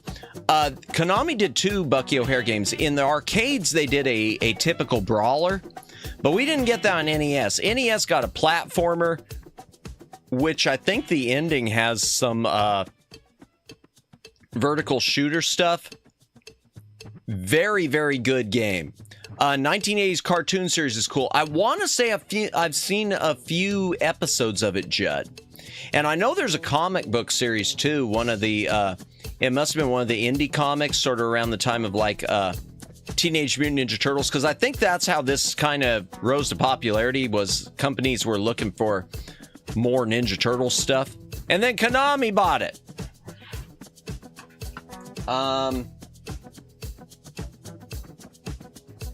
Trying to remember how they go on my shelves. Yes, okay.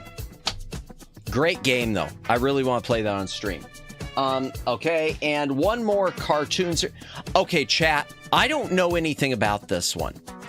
I know I've played it. Maybe we'll do this around Halloween.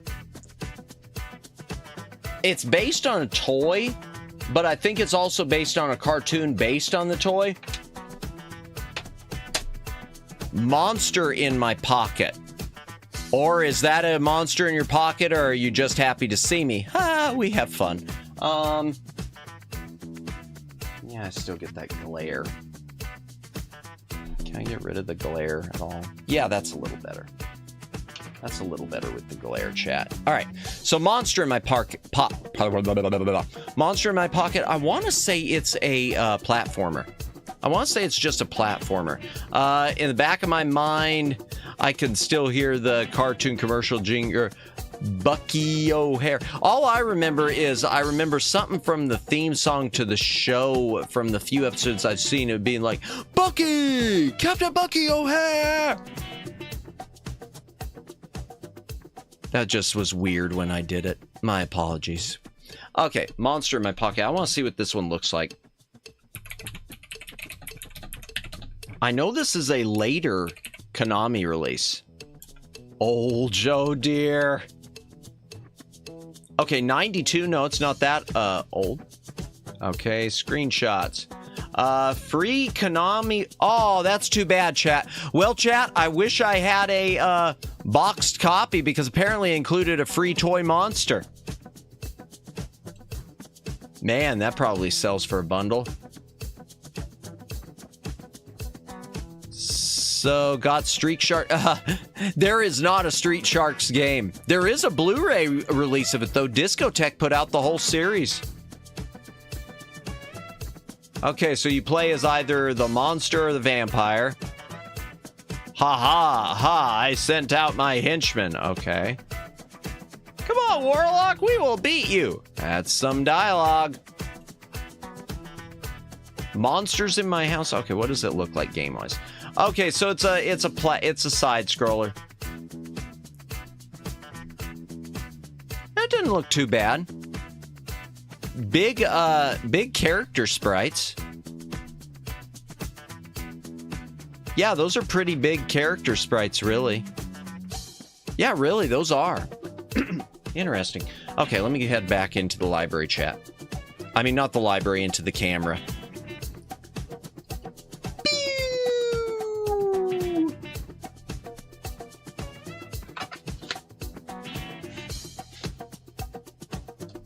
By the way, chat, if you ever absolutely hate the funk music background, please let me know, because I will eventually look for maybe a new one. Not tonight, but maybe I'll find a different one. Mumble Mumble Biker Mice from Mars, Mumble Mumble SWAT Cats. I want to say, in fact, I'm going to look it up.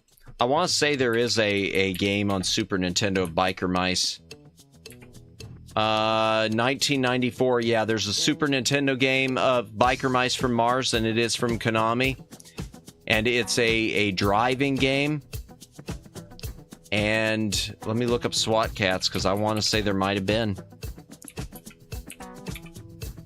Yeah, SWAT Cats, there was a game, 1995. And it was on Super Nintendo also. It's Hudson Soft. And it's a platformer. With a bit of no, that's an intro. No, it's just a platformer. It's just, it's got some shooter segments too. Question, what about the Inspector Gadget game, NES video game? I can't remember. Let me look it up. I want to say, there wasn't one on NES. I'm 90% sure.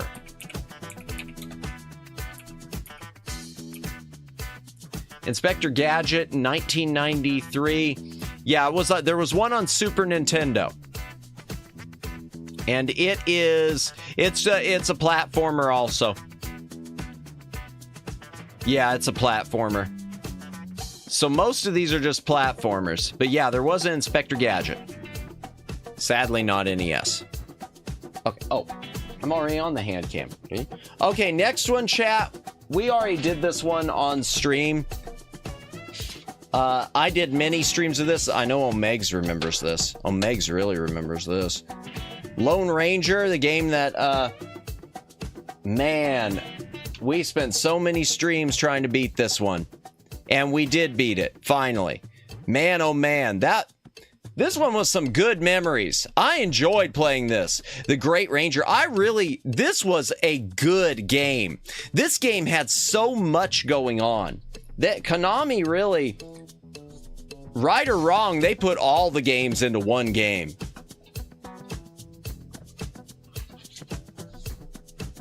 Okay. Next up, we're continuing the TV and movie stuff. Good game, brutal restarts. Oh, yeah, especially towards the end. Especially towards the end. Oh, yeah, the way it would restart you at the beginning of a long chapter. Oh, man. There is no way I should have... If I could go back in time, Omegs, I don't think I would have gone through the entire game on stream. I think I would have just called it after a couple streams now, looking back. Okay, next one I have boxed with the manual. The only thing it is missing, it's missing like any registration cards and any promotional posters like for other Konami products, which is unfortunate because I know that my family bought this one new, and for whatever reason all that stuff got thrown out. That video game was how I discovered this year. Was it? Bless, Judd. That's awesome. That's good to know. I'm glad it did some good. Drove me crazy, but it did some good. Okay. Let me pull this one up a little. As carefully as I can. Okay, this is Star Trek 25th Anniversary on NES. It is programmed by Interplay, who did Star Trek 25th on PC. It is a completely different game. It still plays sort of like a fetch quest point and click adventure, and I'm going to do this on stream someday, but it's a very different game. If a game isn't put in the middle of a pentagram and sacrificed, it's not absolutely terrible. Oh dear. One thing I want to say about this game, though, it feels incomplete. This is one of those games, sort of like King's Quest VII. It feels like it was rushed at the end, and so the whole last chapter of this game is like nothing but a fetch quest, and the ending, it like doesn't even. It's like it just skips over it. Oh, you've won a card game or something like that. And then it goes to it feels like they were rushed, like they completed 75% of the game. And then they were told, just put something in there for the last 25%. If it weren't for that, I would say this was amazing. Because I really do like this game. There's a lot of attention to classic Trek detail. And there's a 25th anniversary on Game Boy, which is also completely different. Okay, this one's kind of interesting. I think this one's interesting. Okay, Mission Impossible. Just a sec.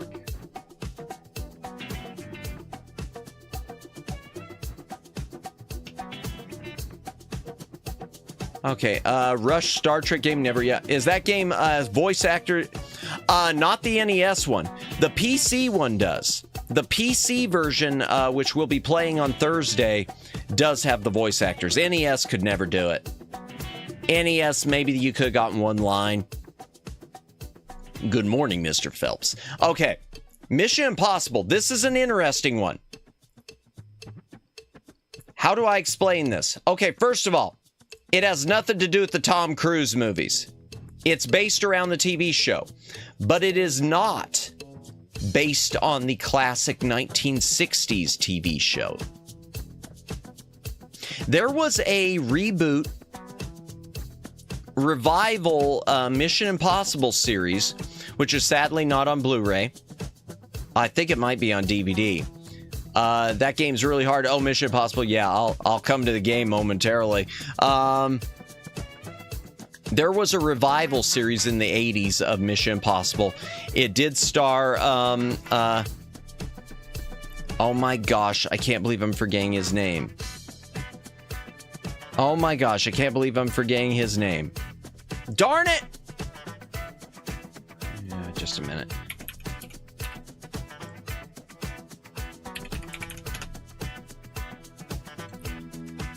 Mission.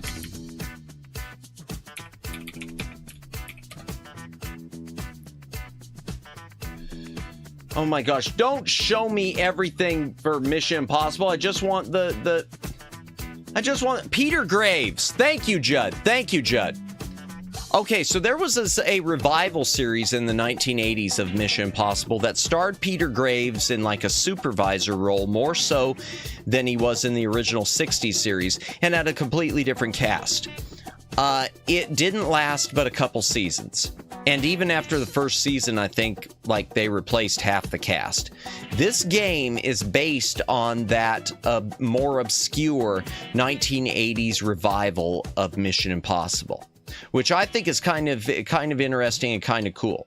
That it's based off of sort of the lost Mission Impossible. It is a very difficult game. I've never played all the way through it. It is a stealth game, an action stealth game. Plays sort of like what you would expect from a Metal Gear.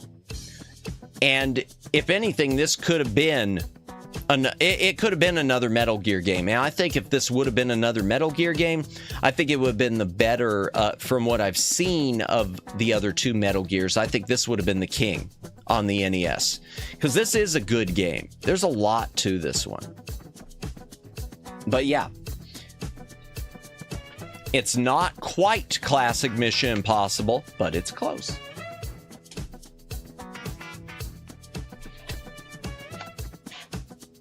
Okay, sequel without a movie. I mean, sequel to a movie where movie had no sequel. The Goonies 2.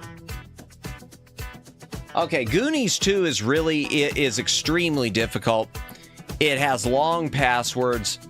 It's a platformer. It's a platformer adventure. It's annoying.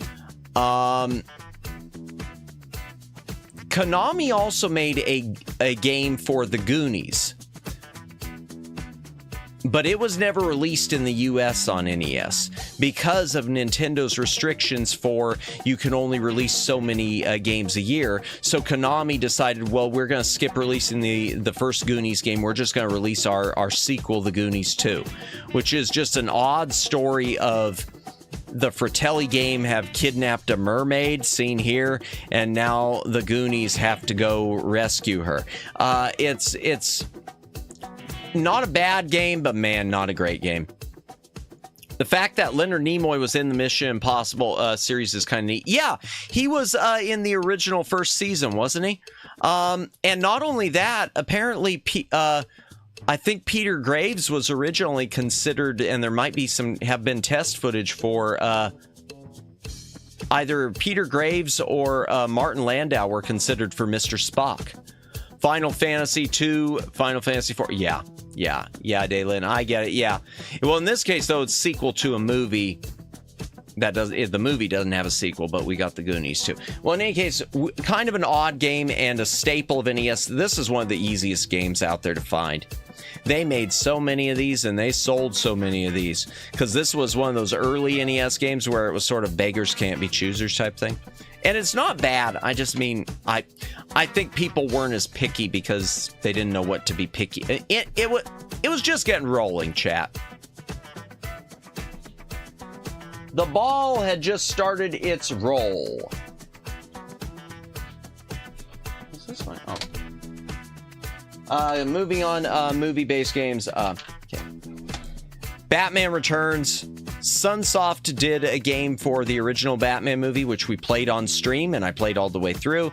Sunsoft also did a sequel game that was a comic book based called Batman Return of the Joker, which I also played on stream. Didn't have much of an audience for that one, but I still somehow managed to beat the thing.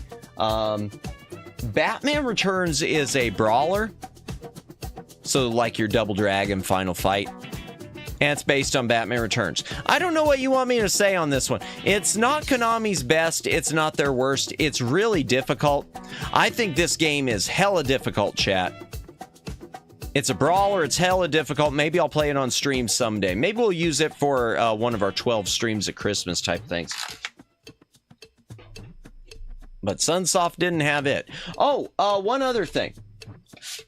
One last thing to note. In Japan, because Sunsoft had already released Batman and Batman Return of the Joker, in Japan, this was released on NES on Famicom as Batman 3. Do you have Top Gun video games? Funny you should mention that, Judd, because that was next on our list. Top Gun. I am one of the few people who is not a big fan of the Top Gun movies. The game on NES, they might as well have given away free in the mailbox, in your mail, because there are so many copies of this out there. This is another one where everyone wanted Top Gun, and it's fine. It's sort of an arcadey shooter game from a third-person perspective, or from a first-person perspective, with a few simulation things like refueling. It's fine. It's never been my thing. Danny DeVito, Penguin is Peak. Yes, absolutely. Top Gun. Oof, this is pain. You know what? Flash viewer? I thought landing the plane was impossible until I found the secret. And I think it might have, I don't know if it was mentioned by AVGN or someone else. It is posted right there on the if you look at the screen, the little radar thing, it shows you the exact speed and altitude you need to be going. And if you just follow what it says, you land the plane perfectly every time. Now, refueling, I'm not sure. Yeah. And I never knew that until just recently. And I tried it out. I popped the game into my Retron 5, which I don't have hooked up anymore. I think I old it. Yeah. I want to say it might have been mentioned by AVGN. Okay, and speaking of Top Gun, Judd said games. So yeah, there was a second one. Top Gun, the second mission. This one is much more arcadey than the first Top Gun. This one has much more of an arcade-like afterburner feel.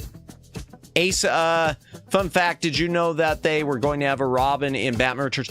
I barely remember. I remember reading that, Judd.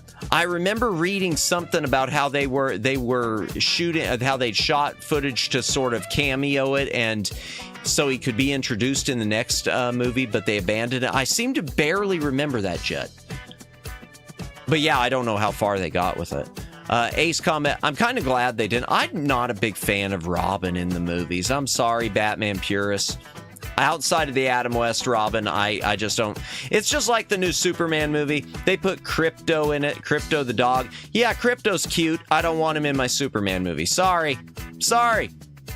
Not sorry. Ace Combat 7 Top Gun Maverick DLC feels more like an actual Top Gun game than the PS2 Top Gun game. Really? Oh, I'll take your word for that. Oh, and by the way, both of these I got in like a job lot, so their game. Both of the Top Guns were came out to like $1 or $2 a piece. And same with this one. This one was a job lot.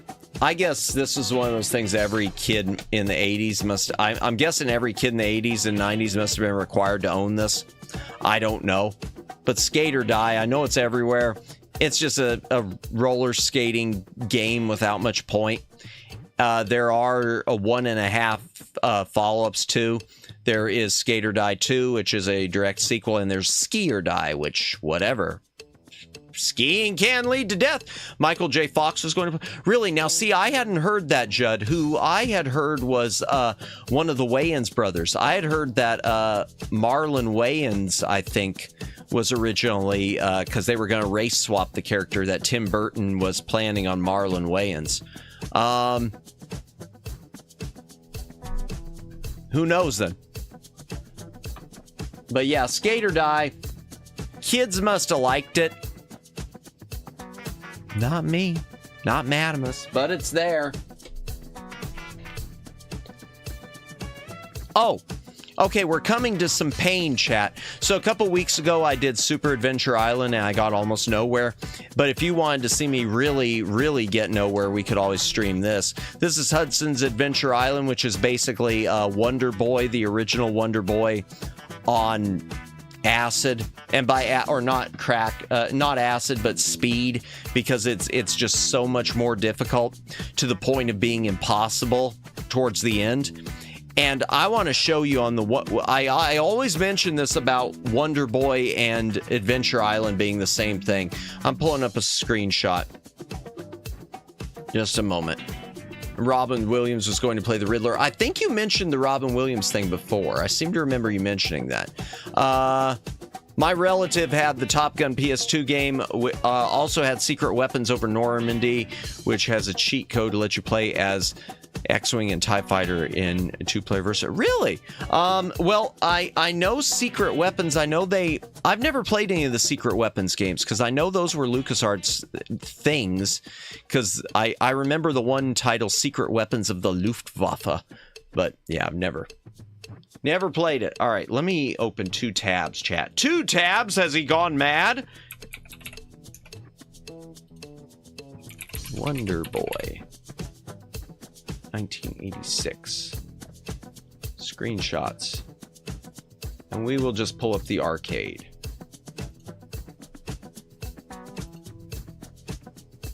Adventure Island. Hudson's Adventure Island. Screenshots. NES. So this is Adventure Island, chat. And this is Wonder Boy. They're the same thing. Except Adventure Island continued on with the island sort of thing. Wonder Boy evolved. The sequels to Wonder Boy became like role-playing RPGs fighting dragons, which I don't quite get. But I don't know how you go from this to fighting dragons in full battle armor. But yeah. It was fun for the gamers in the family. I can imagine. That sounds like it'd be fun. But yeah, Adventure Island is really, really tough. In fact, what's the score? 6.5. I'm going to play it on stream someday, but I can promise you, chat, we're not going to beat it. We're not going to beat it on stream. Unless something happens and I become a god gamer by being struck by lightning or something, we will not be completing it. Huh, now I got a weird shadow coming off of that. I wonder. Should I turn that on? Maybe. Hold on. Let me tweak. There. Okay. That's a little better.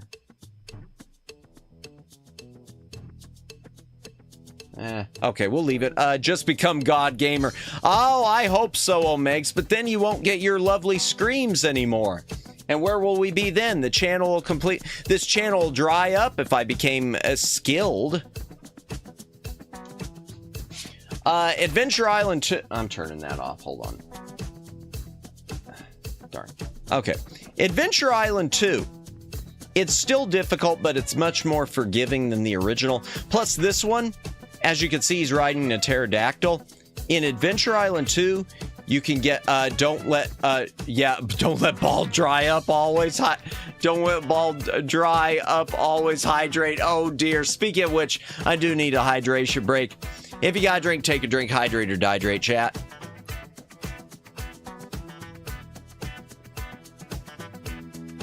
Yeah, Adventure Island 2 allowed you to collect dinosaurs to ride. There was like one that shot sparks out of his tail and was good in ice environments. There was one who shot fire. There was a pterodactyl, and there was I guess a plesiosaur or something, water one. It's a good game. I hydrated too well. Be right back, alrighty. Pokemon Island Edition. Yeah, except with only a few to collect. Try balls. Oh dear, no! And last one. This is one I just recently picked up. I paid more than I would have liked for this, and the label is not perfect. It's got a weird indent in it. But I'm going to call it the Beggars Can't Be Choosers Edition just because I did want to add it to the library. Adventure Island 3. It's basically the same as Adventure Island 2. Plays almost identical, except you now can get this Triceratops thing to ride. Oh, and it's got aliens. Because, of course, why not? But yeah, Adventure Island 3 is hard to come by. Just a moment. I got some of these things flipped over. No, I don't. I am losing my mind, chat. Okay. Alien, yep. Bring out the UFOs. I asked the genie, I wish you'd be a good gamer. He said I would do it, but I can't do the impossible. Nice. Yeah, I know. I am what I am. That's, yeah. Okay, going back, Hudson Soft did another dinosaur theme thing. The Adventures of Dino Ricky. This one is very polarizing for people. Just kidding. I know that, Jed. I mean, I assume you don't have a genie. The Adventures of Dino Ricky is actually a a horizontal shooter. Let me get in on that genie about to take map for myself. No! Oh, God. No! Adventures of Dino Ricky is a horizontal shooter, except you're walking around on the ground as Dino Ricky. It is very cutesy. It is very difficult. It's very polarizing because a game this cute shouldn't be this difficult. And yet here we are. Let me see what happens if I turn that on. Oh, that actually made it a little better. Good. Okay. I don't remember when, I mean, that's another one my family just happened to have, I'm thinking. Okay, this one is one I had and I recently reacquired. This is the sad one for me, chat. Okay. Zexies, which is an interesting sort of adventure style platformer thing. It's a type of game you would think would have I don't think it's got password. If it doesn't, it should have password if it doesn't. This is one of those games that I and my family had that was lost on that trip. I've mentioned, for those of you who have been here for a while know I've mentioned it before, I had a box of games get lost when I was in the middle of a move. I lost about 30 NES games. 20 I've identified. The remainder of them they were ones that I had recently purchased from like a flea market and they had not been cleaned and I don't even know what they were. So this is one that I lost, but I repurchased recently because I wanted to have Zexies. I've been trying to figure out the name of this game for so dang long. Yep, it's so good. I used to mispronounce this thing. When I was a kid, my parents, everyone in my family, they always thought it was pronounced XEXYZ. They always thought it was, you just spelled it to pronounce it. And then I pulled up a YouTube video where someone said, today we're playing Zexies. And it's like, oh, no wonder I couldn't remember. It's such a dumb name. Yeah, this is one of those ones, Megs, where localization would have paid. This is one of those ones where you say, the Nintendo localization, hey, maybe we should retitle this for the US audiences. But it's a cool game. I know it's going to beat my ass, but I will play this on stream someday. It's like Zelda in space. In a lot of ways, it is. Revisiting it, though, it wasn't as much as I remembered it. But I love it. I want to play it on stream. It's fun. Tough as nails, but fun. Any more Hudson? Oh, yeah. Unfortunately.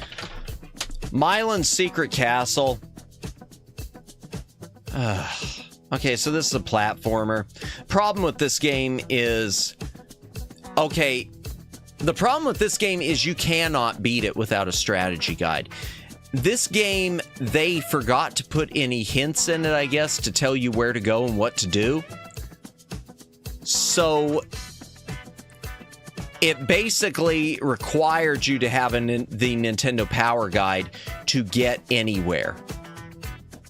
This is the game where if you don't have a power guide, you're screwed. Yeah. Mylan's Secret Castle is unfortunate.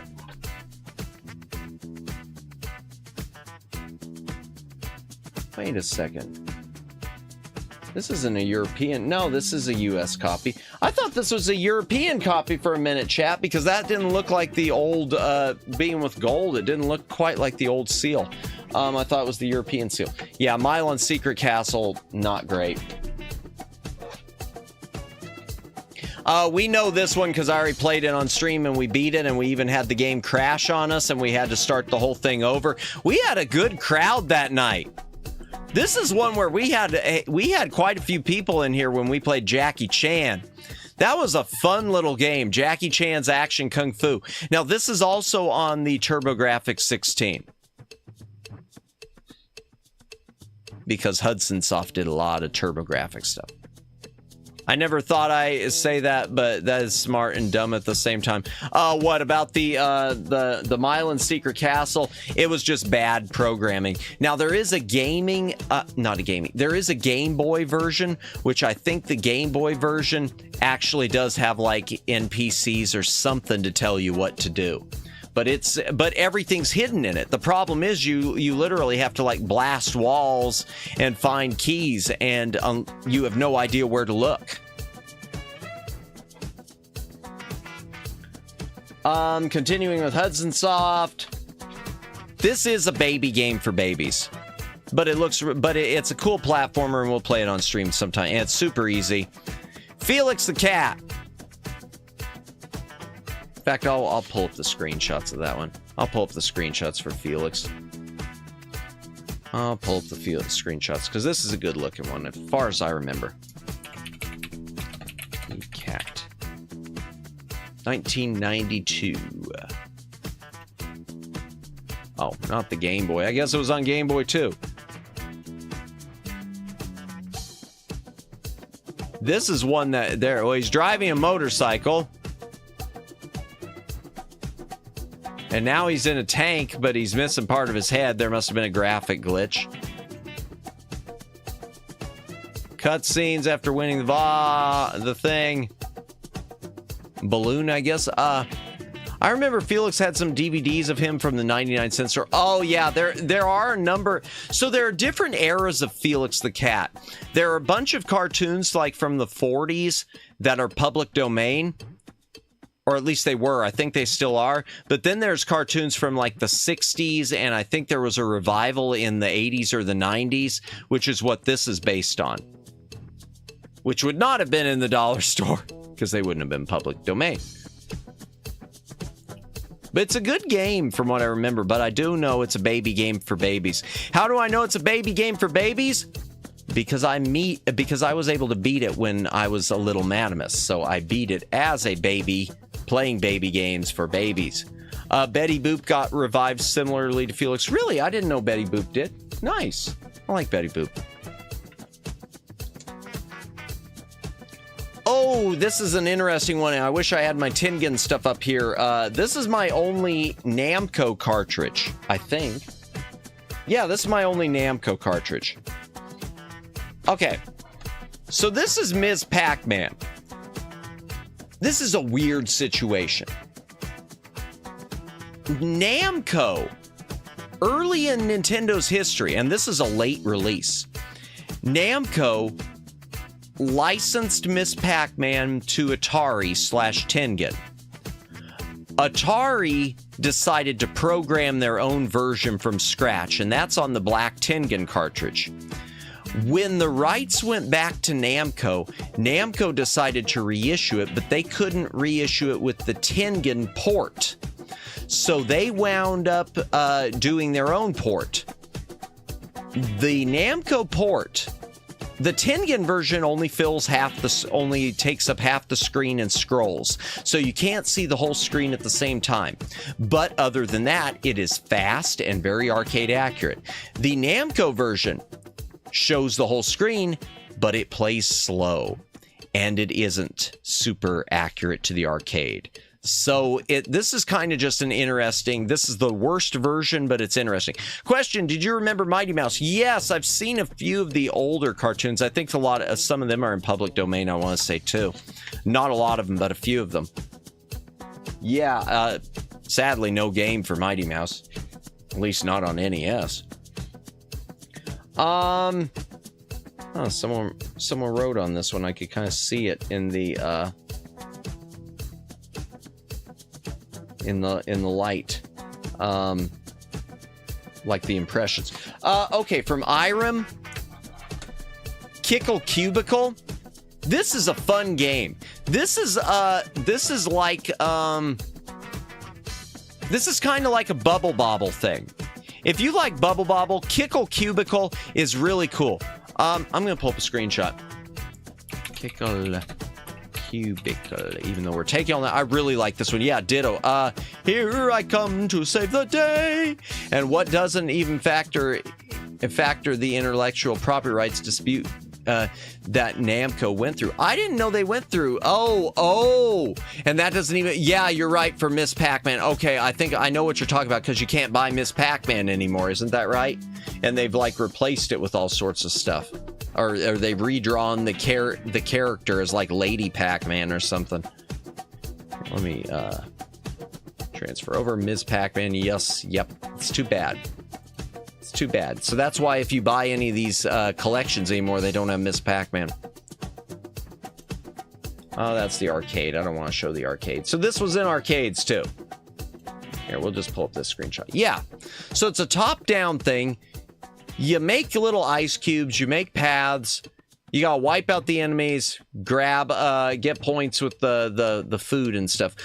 This is one of those games I rented once as a kid and then forgot the name of it, couldn't figure the name of it for like 10 years. Yeah, this is one of those ones that I'm just so glad I've had a chance to play. I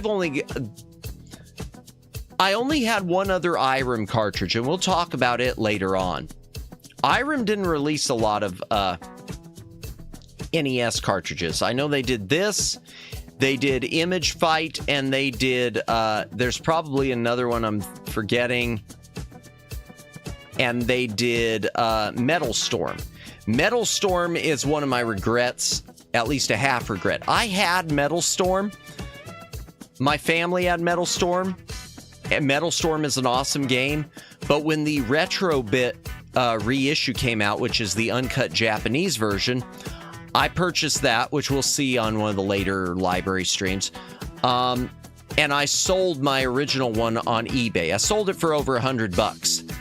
But I didn't quite consider all the differences between the two, especially because the American release is a lot easier than the Japanese one. I wish I would have kept it for the differences, not just for the difficulty, but just for the little differences. So that's one of those games I really regret selling. And now it's just gone up even more. This is one of those games I rented once as... Oh, yeah, you are... I think Arcade 1-Ups have Ms. Pac-Man. I don't know for sure. Yes, Arcade 1-Up does.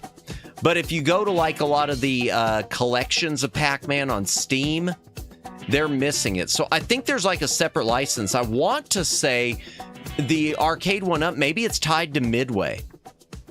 The Arcade 1-Up might, because Arcade 1-Up has had licenses with Midway as well as Namco. It might be a Midway thing. I don't know the whole story behind it. I don't know the whole story, but it's a weird situation, Judd. It is a very weird situation. Okay, I gotta go grab some more, chat. Let me get a quick hydration, and then I'm going to duck out of here and go grab another stack.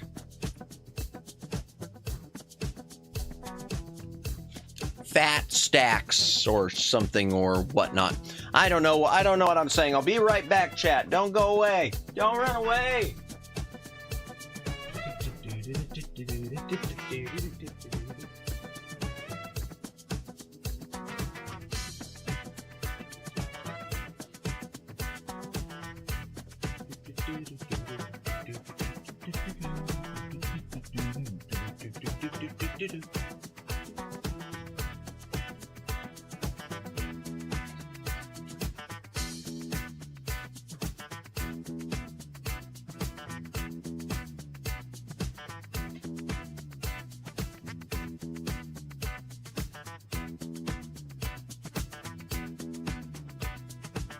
Okay, just a moment, chat. Just a moment. He is almost back. He is almost back. Some of these have some dust on them. I need to clean those.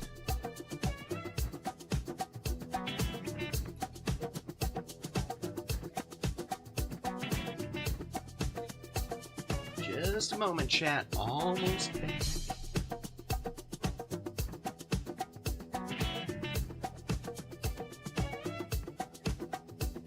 Almost almost there.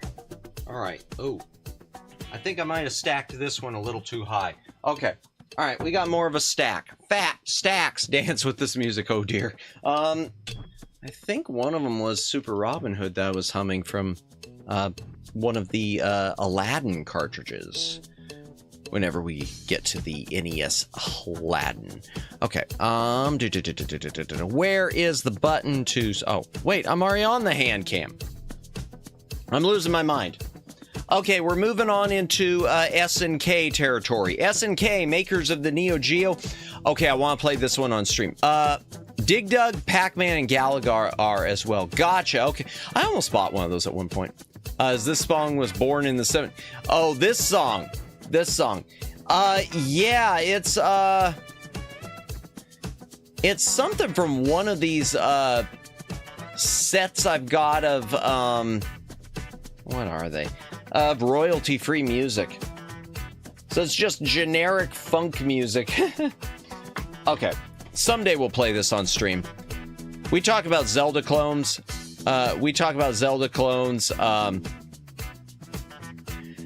RPGs, action RPGs. This is Crystallis. I used to think it was pronounced Crystallis, but apparently it's supposed to be pronounced, from what I understand now, Crystallis. I don't know. But it's a fun game. If you're looking for something like a Zelda RPG type thing,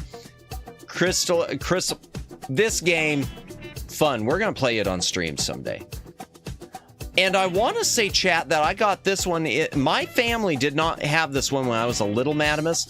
I got this in a job lot at some point. And glad I did, because it's a good game. A good, fun game. I picked this one up recently. This is a newer acquisition in the library. Maybe we'll play it on stream. This is Athena. It's a side-scrolling actioner platformer, very colorful. It's based on an SNK arcade game of the same name. It says Top Arcade Hit. Did it say Hit or Hut? Yeah, it does say Hit. Okay, I thought it said Top Arcade Hut, and I was gonna say uh-oh. It's one of those games that looks better than it plays. Hit detection's very bad on this one. Madamus, chat censored it, but I mentioned Miss Pac-Man is on Steam. I don't know why it blocked that. That's weird. Hence the other games are as well. Oh, is it on Steam now? Okay, I remembered it being removed at one point. I'm opening that real quick. Hold on. Maybe they've gone back now. Oh, the arcade game series. Yes. Okay, yeah. I know what you're talking about with that. Yeah, it's on there with that, but it's not in any of the Pac-Man collections. And any references to Ms. Pac-Man in some of these Pac-Man collections have been redrawn. They've redrawn Ms. Pac-Man so, like, the likeness is different, which I don't understand that. But yeah, that's what I meant. At one point, the arcade game series edition was removed as well. Was it? Okay. That's interesting. Interesting to know. So, Athena. Oh, by the way, if you want to play this on Steam, I'm going to pull this up. I'm moving to the other thing. A really cool collection, chat. Whoops. Wrong transition. On Steam, chat. If you want to play this and some other cool SNK games, both the arcade and the NES counterparts, I highly recommend when it is on sale, because I picked up and I love it, the SNK 40th Anniversary Collection. Hogwarts! Kimmy, welcome back! Yeah, no, we weren't playing Hogwarts. I'm sorry. How much was it?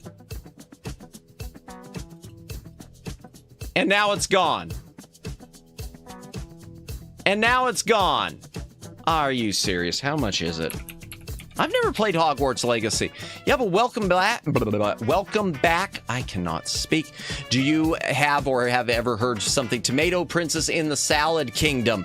I know what game you're talking about, Judd. It's a first-person RPG. I do not have it.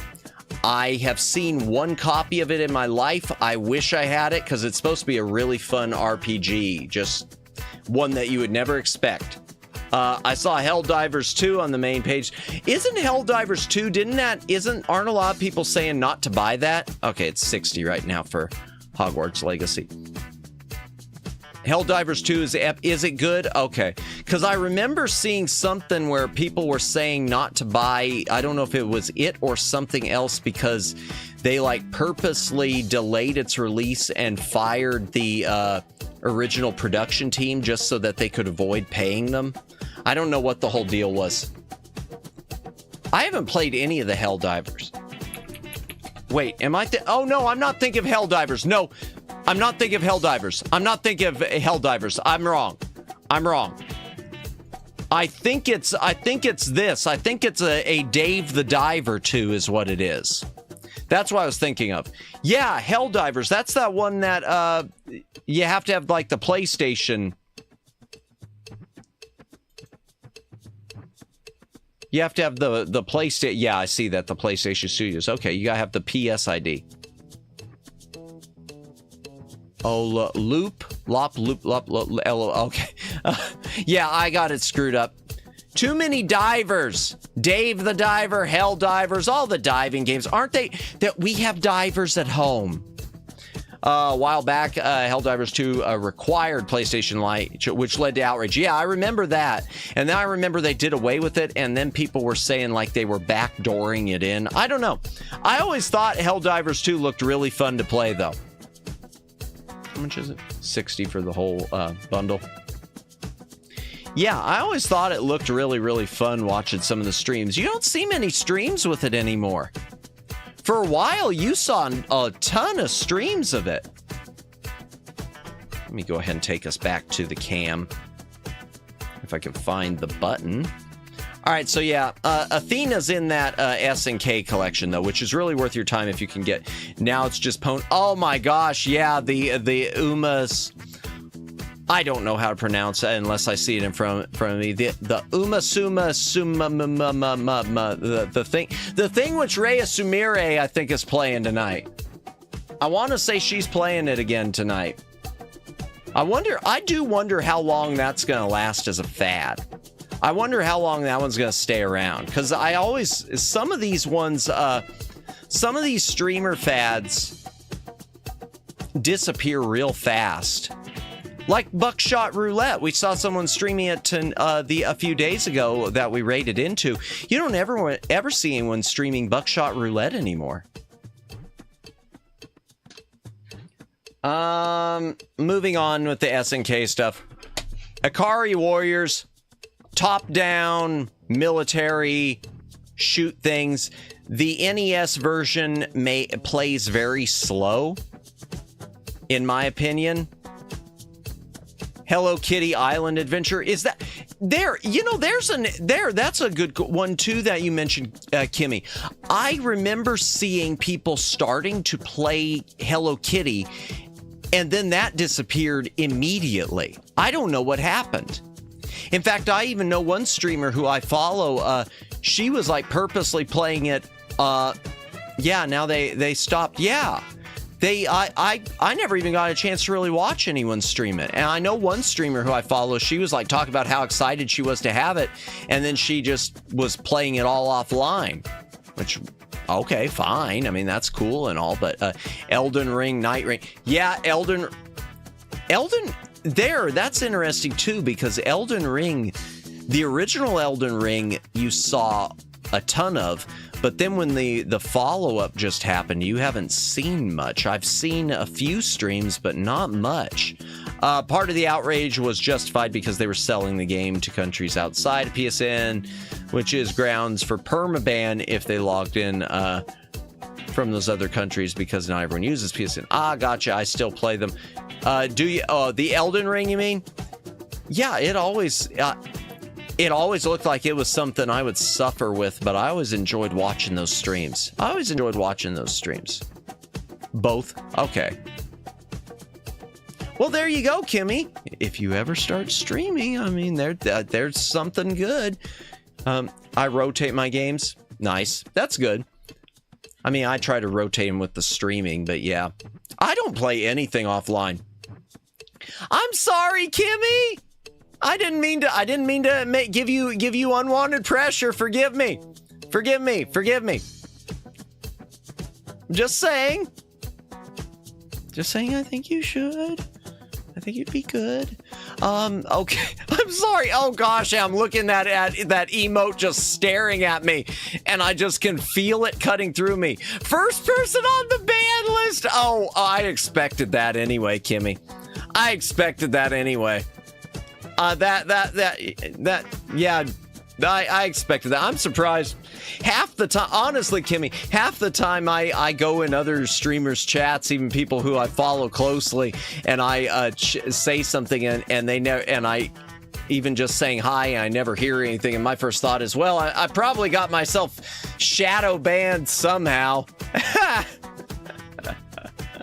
Akari Warriors top down. It's okay, but slow. I mean, the arcade game's better. Even the arcade game's kind of slow.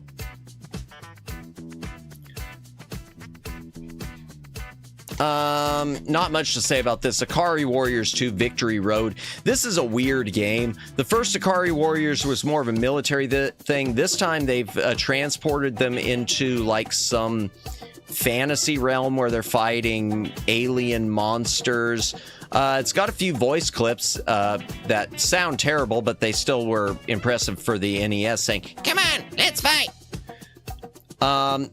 They tried to add like some RPG elements because you can buy items, which I don't think was in the arcade version, because there is an arcade version of this, but it's just called Victory Road.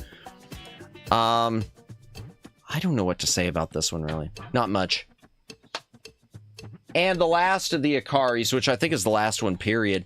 Akari Warriors 3. Was it a late release? No, not super late release. Not Akari Warriors 3, just Akari 3, The Rescue. This one's kind of odd because the others, they always had guns. And in this one, they're just like fighting with their fists and feet. They're just playing, you know, Rambo without the bullets. I think you can get guns in the game, but I remember this one being fun, though. I really had fun with this one. This one plays better than the other two. Maybe we'll do those. I keep saying this about everything. Maybe we'll do those on stream, but maybe we'll do those on stream someday. Okay, we've got to talk about it. I've got to talk about it. And I hate to.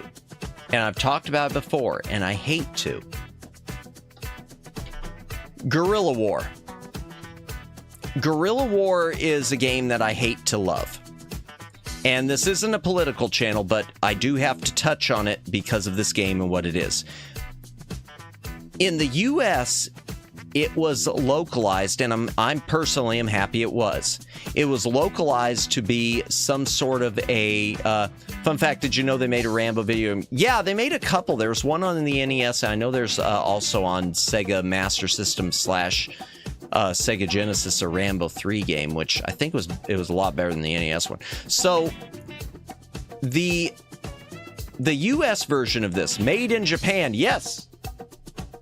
Yeah, they used to manufacture they used to do a lot of the manufacturing over there.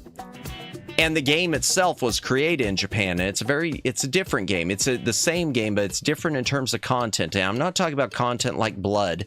I'm talking about some political stuff. So in the US, it was localized to be a generic South American war, where you play generic South American soldiers fighting against a generic South American king who's oppressing you. In Japan and some other countries, this was released as Che, and it was a glorified rose-tinted glasses version, a historically ignorant version of the Cuban Revolution, in which you play Che Guevara and Fidel Castro fighting against the then Cuban government.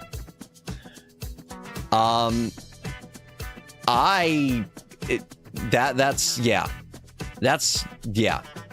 Again, this isn't a political channel, so I don't care what I know what my opinions are, and I don't care what anyone else's opinions are as far as Che. I'm not going to get into that, but I'm just going to say that I'll say one thing. If this game was called Che, if this was that version, I would not own it. It wouldn't be in my library for reasons. That being said, I am very glad this game was changed with localization, because this game might be the single most badass top-down shooter on the entire NES. As a top-down run-and-gun type of shooter, this game is incredible. It is fast-moving. It is very forgiving. You got infinite continues on this if you want them. But like I said, very fast-moving. It sounds good. It plays good. This game is top-tier NES. It's just unfortunate about the other thing about it. In fact, I'm going to say, Che is kind of still in this. It's got one of the cutscenes. Once you know it was originally Che, you could tell. Oh, yeah, clearly. In fact, I'll pull up a screenshot. What the hell? I'll pull up a screenshot. What the hell? Might as well. We've gone full bore into this. There's no turning back now. Guerrilla War. In fact, I've said this before, but I'll say it again. I was originally going to play Loading It Now with Launchbox. Didja Hawaii, welcome in. Dig Hawaii. I'm sorry if I'm not pronouncing your name right, but welcome in.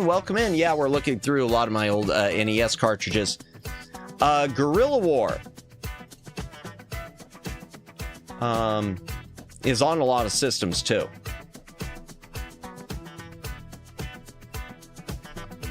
Yeah. Once you know who it was originally supposed to be, there's no way to unsee it, because you can tell clearly who that is on the cutscene. Yeah. But seriously, it's a great game. I mean, it doesn't look super impressive here, but it is a really, really, really, really, really good game. But Loading It with Launchbox. I've never used Launchbox. I don't use Launchbox. I use... God, I forgot the name of what I use Play Night, which is like Lunchbox, but it's 100% free. I usually use Play Night because it's a free alternative. Wait, why is that still? Okay. Let's head back to the Handcam. Oops, I used the wrong transition again, chat. I keep doing that. Oh, yeah, we can. Yeah. What can you do? Moving on, more SNK. SNK did a lot of military stuff. Thanks for the tip. I'll check it out. Launchbox is free too. Do they have a free version? Because I know they got a paid version. Okay. Interesting.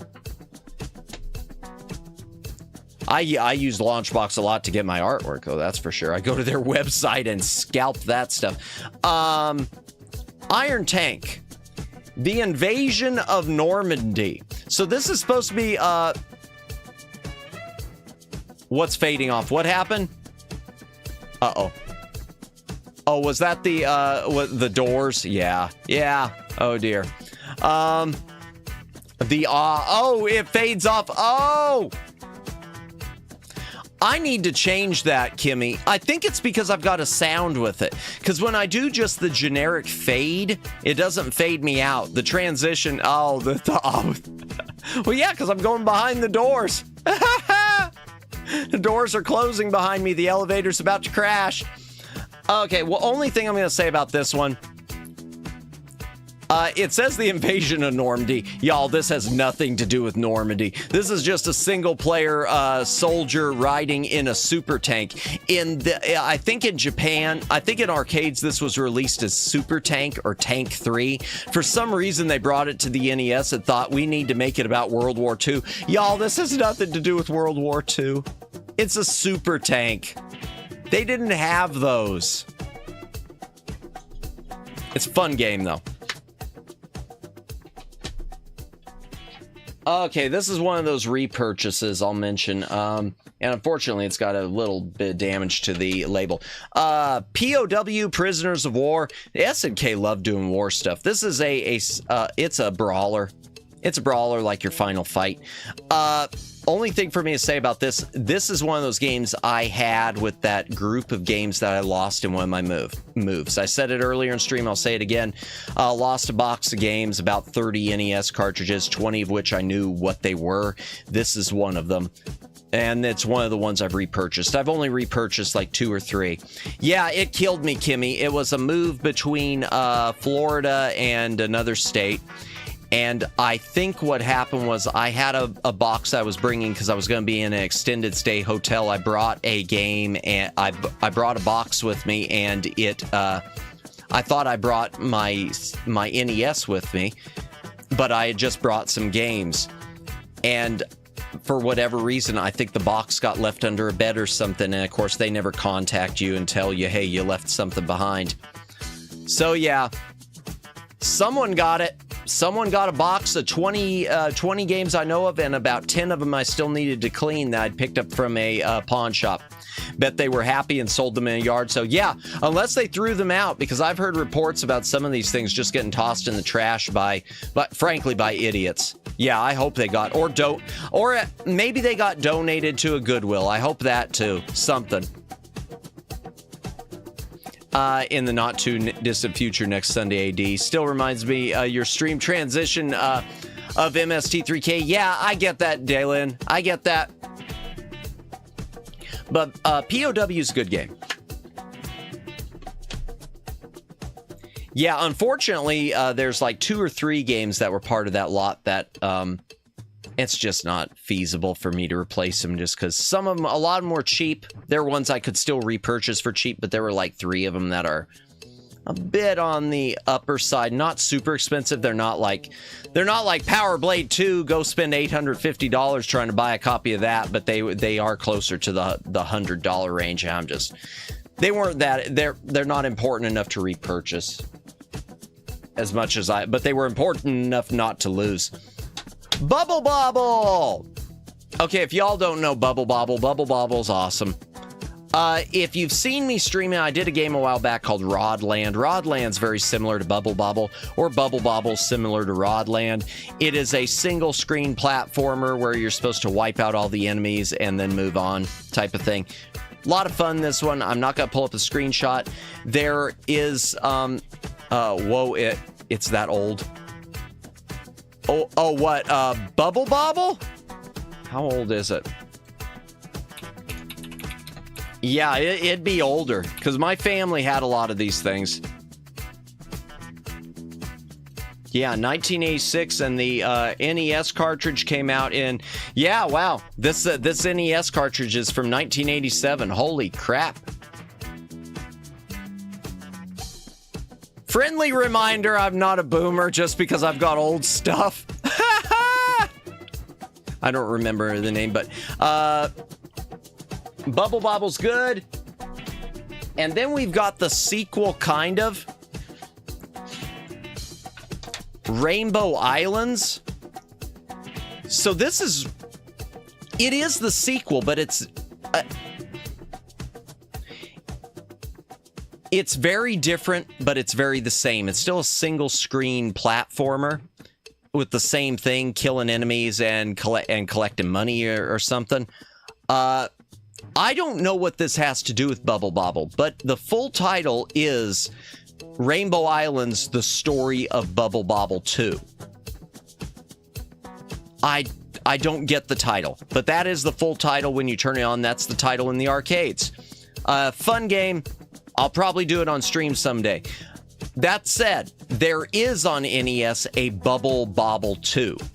Bubble Bobble 2 was a late release. I believe it's based on Bubble Symphony. Bubble Bobble 2 is extremely expensive. There's one for Switch. Puzzle Bobble. Ooh, okay. Puzzle Bobble's different. I know Puzzle Bobble. Yeah, they're the same characters. It's the same franchise, but that's a bit different. In fact, here, let me pull up some screenshots. Yeah, I don't have Puzzle Bobble on. I've got some PC ones, I think, but I don't have any of the console versions. Let's open 2 tabs. One for Moby Games. I don't remember the name. Something Pokemon is the most expensive video game. It's really rare. I legit wouldn't know. Judd. I don't know. I haven't looked up the Pokemon, but I wouldn't doubt it. I wouldn't doubt it because Pokemon's got such a collector's base too. Okay, Puzzle Bobble versus okay. All the Puzzle Bobbles are pretty much Puzzle Bobbles are similar. So yeah, Puzzle Bobble is sort of a Tetrisy thing where you blast the bubbles. Bubble Bobble, on the other hand, even though it's the same characters and the same franchise,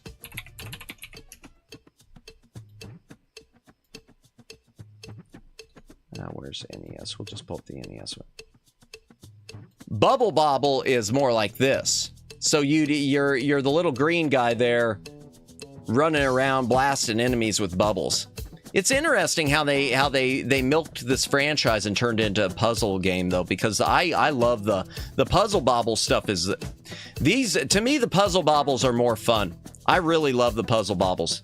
And then you got Rainbow Islands, which is just Bubble Bobble arcade cabinet, fun when you're eating ice cream burger place after skating in the local rink. Ooh, nice. I only knew the Bubble Pop. Yeah.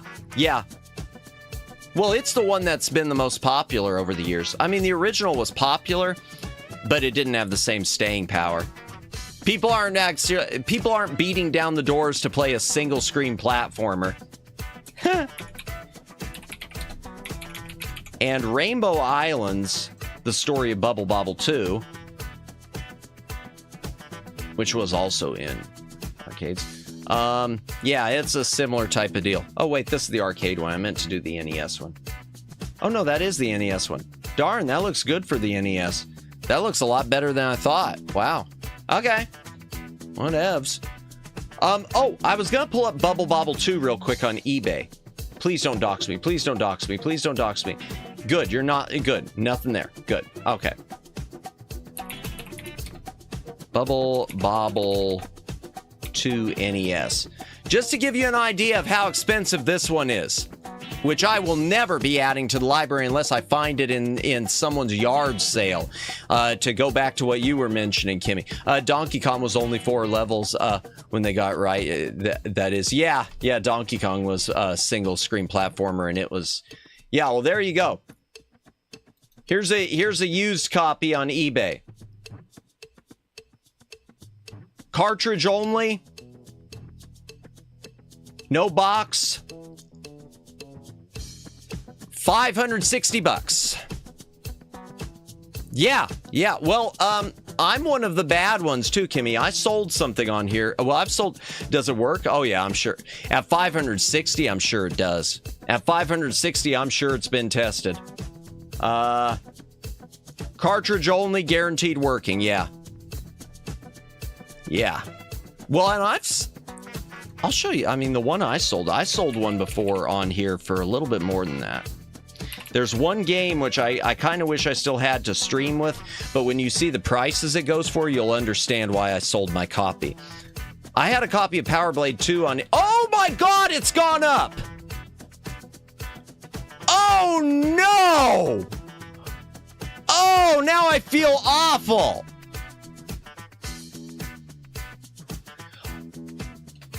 Chat. Okay. I sold a copy of this about 3 years ago. 3 years is all. Maybe 4. I sold it on eBay.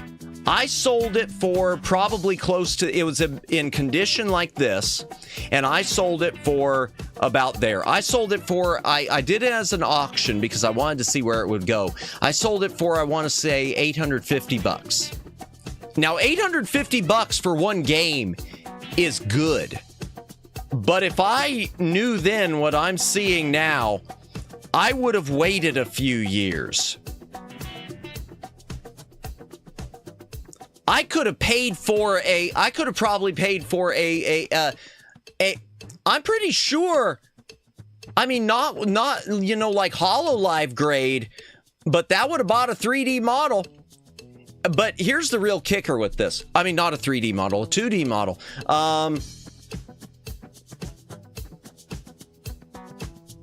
I sold mine for $850. These are going for upwards of $1,000, Judd.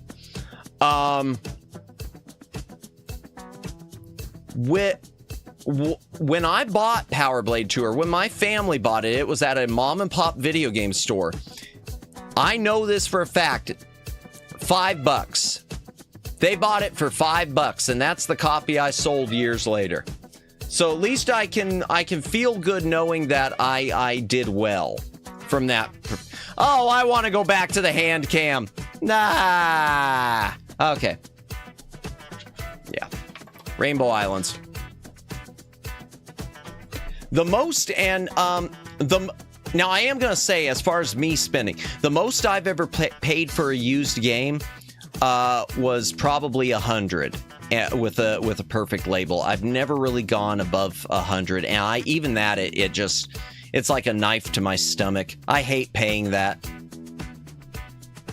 And that's a super, well, one of them's one we showed last time I did one of these hand cams, Dragon Warrior 3, and the other one that got close to 100, that was 100, is on Super Nintendo. I'll show it eventually. Okay, Toki. Toki. Okay. Toki is an arcade, it was originally arcades. It's a platformer. There's a remake on Steam. You basically play a ripped guy who gets turned into a chimpanzee, and now you spit things out of your mouth and you're trying to kill a wizard. This was one of my first streams here on the YouTube. When I was a little Madamus, I could never beat this game. Somehow or another, it all came together all those years later on stream, and I plowed through it. I beat the whole game in 90 minutes. Only had to do like one continue, which I don't know how. Unfortunately, that was one of my really early streams, so I didn't really get any viewers with it. In fact, I think still it's just got like no action. I think the VOD, last time I checked, says like 9 views. So, but I really like this game. I really, really, really like this game. But it's already been played on stream, so I can't do it again. Sorry. But there is a Sega Genesis one. Maybe we'll play that someday. I vaguely remember this. It's a fun game. It's a fun platformer. Now, the arcade version is tough as nails. That I do know. Okay. Here's another weird one for you in terms of naming. This is Kiwi Craze. I'm going to pull up a screenshot of this. This is one that went through some weird localization. Okay, how do I explain this one and have it make sense, chat? Kiwi Craze is a cutesy platformer that was originally in arcades under a very different title, and it was released on a lot of consoles under a very different title. The original title for this game, and I don't know where the hell the Japanese programmers who at Taito who made this game came up with it, but it was called the New Zealand Story.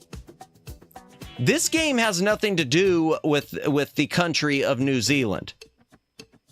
I don't get that. The news. I'm not crazy. I'm opening the. We're going back to the thing.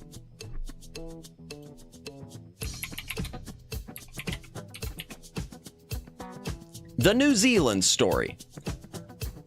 Yeah, so that's what it was like in the UK, and that's what it was in Japan. It was released as the New Zealand Story. I think in parts of the US it was called the New Zealand Story, but on NES we retitled it Kiwi Craze. Oh, well, I guess other countries it was the New Zealand Story here too on NES, but in the US it was called sounds like a kid's game. I'm wrong. It's kind of a kid's game. I mean, it is. It's here. Well, there. It's a cutesy platformer game.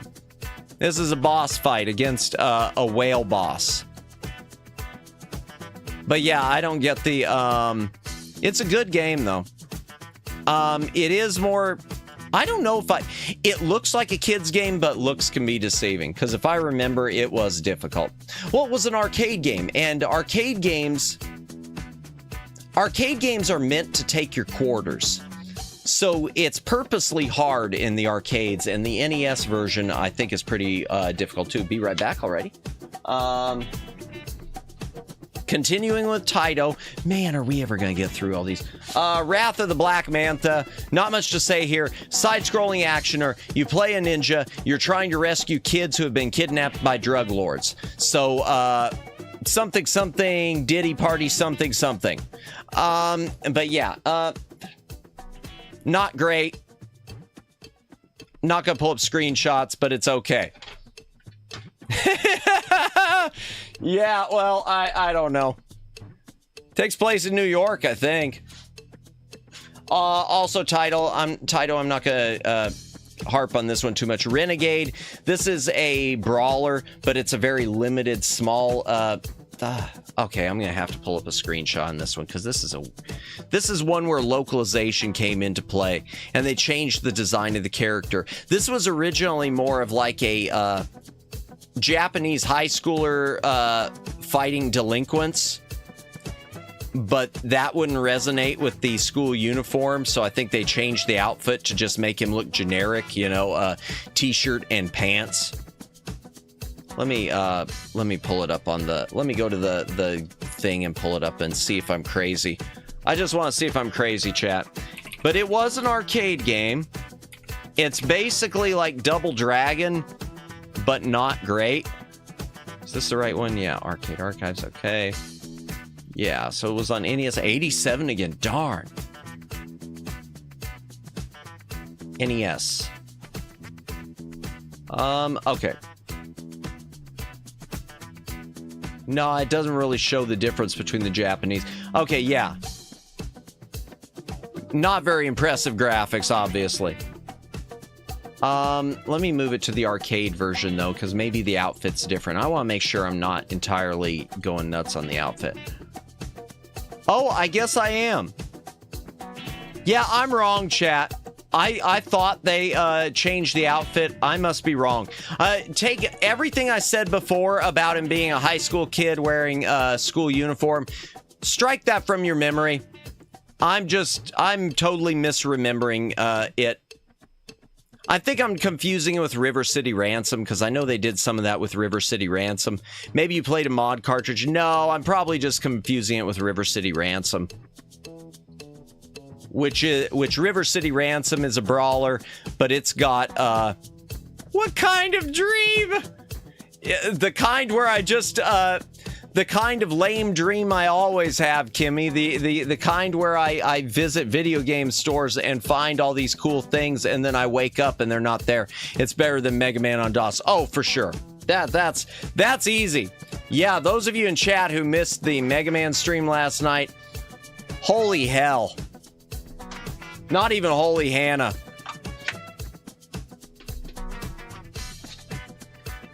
Okay. Oh, and there is a sequel to it.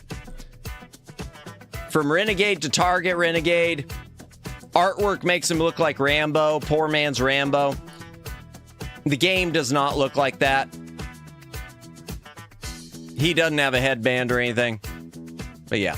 I'm not going to say much about that. Target Renegade's okay. Target Renegade, it's interesting though, Flash, you mentioned Mod Cart. Target Renegade is on a lot of bootleg NES cartridges, off-brand Rambo. It's on a lot of bootleg NES cartridges as Double Dragon 4 because it plays and looks like a Double Dragon game.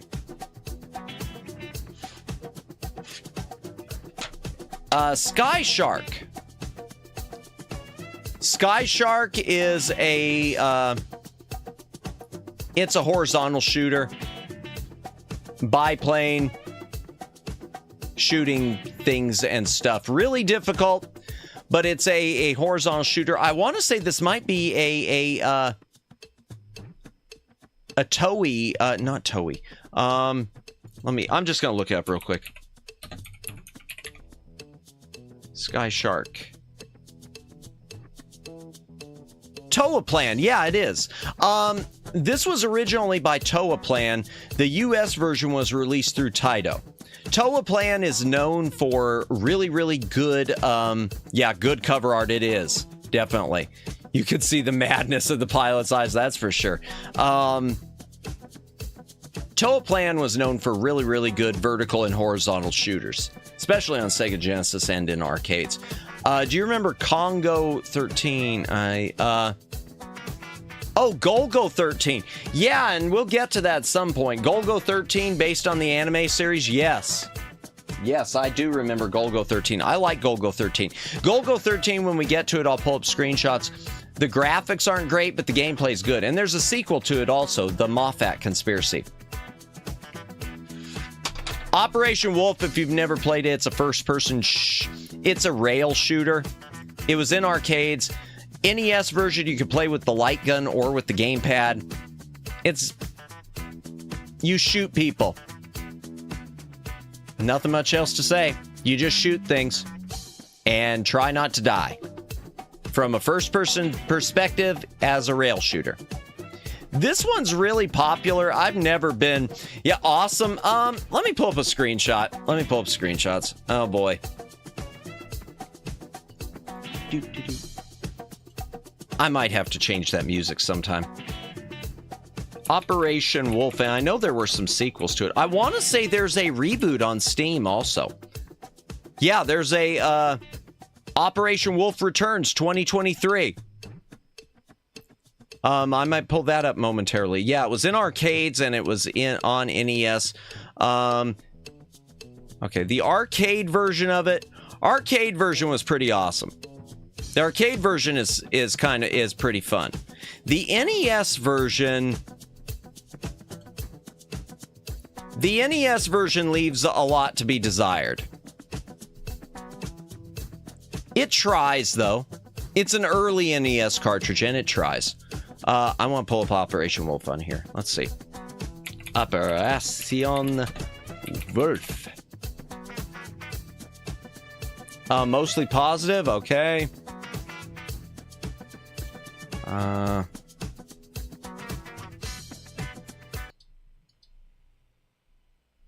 Oh, that's desktop audio. That's the wrong one. Whoops. Gaming. There it is. Oh, wrong. Oh. Properties. Oh. Am I on the wrong? No, I'm on the right one. Wait a second. Where's the audio? Oh, God! I've got it! I'm stupid, chat. I had it muted. Oh boy, this music is probably going to get me bonked. In 2023. Kittens. I did not ever see that before I did the kitten thing either. Operation Wolf Return. First mission VR. It does look fun. In the face of such violence, we offer you a break. Oh, poor little kittens. Bad news for the bad guys. Yeah, I'd play this. Now explosion, exactly. They are back for a new campaign. Like an Adult Swim game. Not to mention survival mode. You know what? I wish I would have looked for this during the Steam sale. I might put this on my wish list, chat. Because I think I'm gonna try to get my hands on this and play it on stream at some point. The rail shooter legend is back. If you want action, you're gonna get served. Yeah. Operation Wolf returns. I'd do that on stream sometime. VR. I won't be playing it VR, but I'll be playing it. Okay, where were we? Yeah, so definitely come a long way from that. Handcam. Back to the Handcam. Put my BGM back on. What time is it? Oh my gosh, it's already 1. Question is, the video games was your idea for the intro? No, the kitten exploding, that one from that. I'd never seen that before. Even though it came out a couple of years before I started streaming, apparently 2023, but I never yeah, no, the kitten, that was just something me desperately trying to come up with something to put in the hype video. Dungeon Magic. Okay, this is a case of same developing company, same title, different games. So in arcades, there is a game called Dungeon Magic. It is a brawler / RPG. It's a brawler with RPG elements in the arcade. It's a lot of fun. On NES, Dungeon Magic is a first-person straight RPG, like a typical classic European RPG, like Might and Magic would have been, or The Bard's Tale. First-person RPG. Though it probably leans more towards first-person JRPG because Japanese. Made in Japan. I've never really played much of this one.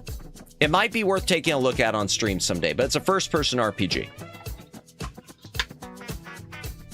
Which I don't really play a lot of first-person RPGs, except for Moero Chronicle. I did play that a couple times.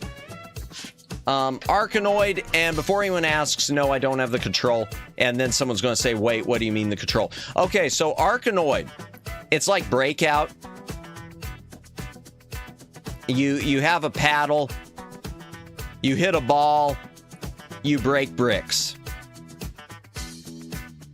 There was a special control for this on NES. They made a special paddle controller, the Arkanoid controller, which it was packed with. They're hard to find. I don't have one. And this, I'm sure, came in a bundle of games that I picked up at one point. Because a lot of my games, I've said this before, a lot of the games that I have, I was lucky enough to pick up from a Goodwill outlet store where they bagged them all together and were just trying to get rid of them. And this is like right before this is when I was really young. I was still young. I was easily still in my primary schooling. But it was also before the big retro game craze hit, so I was able to lock in on some good prices still. Good game, probably won't play it on stream. Well, maybe. I mean, it would, I don't know. And Kicks is another one. Kicks is, I don't know how to, okay, I'll have to show Kicks. It says it's an arcade. It was in arcades. They've done a lot of remakes of Kicks over the years. They've tried to make it, fancier. I do have a Steam Kicks clone with that is completely safe for work with anime girls. I think it's called like Momodokura or something along those lines. But the best way to describe Kicks is you draw squares. Wow, the original version was 81. Oh, well, chat, if you were, of course you have a copy. No, it was part of a Fanatical bundle. Okay, the NES version came out in 1991, so 10 years after the original arcade game. Kicks, I do have this for the Atari XEGS also, which I showed on my Atari 2000 sub celebration thing. The NES. So, how do I describe Kicks? Kicks is, yeah, you draw boxes to trap the flying disco square thing, and you have to get so much of the level covered with your blocks in order to win. It sounds really stupid, but it's fun. I didn't have an NES, let alone its controllers, but I did have two Atari 2600 paddle controllers and Super Breakout. Nice! Atari paddles were better. The controller for Arkanoid, I can tell you, is a really tiny paddle. It's just meant to be like with your fingertips. Atari Sega. No, wait, what? No, it was the Atari XE. The one I have on the Atari XE is the Atari 8-bit. It's the one that looks like this. But it's a badass system, chat. The Atari XEGS is a badass system. It's the oldest system my family ever had. It's one of those ones I'm so thankful my parents had it, and I'm glad I never got rid of it because I've really come to appreciate it in years since. Especially the rendition of the Star Trek arcade game. Really fun. Atari Sexy Say... No, say Gex. Atari... Okay, Google Images. Google Images is your friend. Atari XEGS. I don't have my own screenshot. This is the Atari, that's the Atari XEGS. Does your papa play games with it? Wow! Oh! No, actually, so my parents were into games a lot because this stuff was theirs, but they sort of just grew out of it. Whereas me, when I inherited a lot of this stuff and got a lot of this stuff, it interested me more. They sort of moved on past it. Like for instance, I could tell you when I was a really tiny Madamus, my dad used to play Dragon Warrior, aka Dragon Quest, the RPG on NES. And I can tell you that my mother used to love things like Dr. Mario and Tetris and whatnot. But no, as they grew older, I make them play. What? Pull this out during Christmas? Go visit them during Christmas and pull out the Atari? I should. The truth is, I think they tried to get me to get rid of it. I think they tried to tell me, you should just get rid of it. You shouldn't be hoarding all this stuff. So, yeah, I don't know. I'm afraid I'd probably, pull it out and they just wouldn't have any interest. What can you do? I know, Kimmy, isn't it weird? I can't imagine anyone growing out of games. That like is a dagger to my heart. The thought that when I was like in preschool, here's my mother still playing NES and stuff, and then they just kind of, I want to say, because I've been visiting him a lot since the thing happened with my dad, especially. I know my mother was starting to get into like the hidden object games on PC. But I don't think my father still plays anything. He just really grew out of it. I don't get it. I don't get it, chat. What can you do? What can you do? Whoops. No! I pressed the wrong button again, chat. I pressed the wrong button. My mom grew out of GB Tetris. That's like blasphemy. Yeah. See, there you go. Because my mother had the Game Boy. And the copy of Tetris on Game Boy that I've got was hers. So yeah, they had a lot of this stuff and then moved past it. And thankfully me. Well, part of it was too, my parents were the type with games, because they had older systems. They didn't want to ever pick up the newer systems for me. It was sort of a case of you don't need PlayStation 2. You've got a Super Nintendo. And so as little Madamus, I was more into the retro games or PC. I've said before I was into retro games or PC, but that was a lot of it was because it was a case of, we've got a PC. No. You don't want to play. You don't want one of those silly PlayStation 3s for Christmas. What's wrong with you? Which is fine. I don't. It's not something I'm glad now. I'm glad now because I'm happy that I love this stuff and appreciate it. My mom still loves playing Ms. Pac-Man. Nice. A mechanic I know is hooked on classic Galaga even now. I love Galaga. Galaga's fun. But yeah. So they picked up this stuff. Then never played it, and I played it instead. And I'm really happy about that. Okay, the Flintstones. The Rescue of Dino and Hoppy. This is the Flintstones game that's easy to find.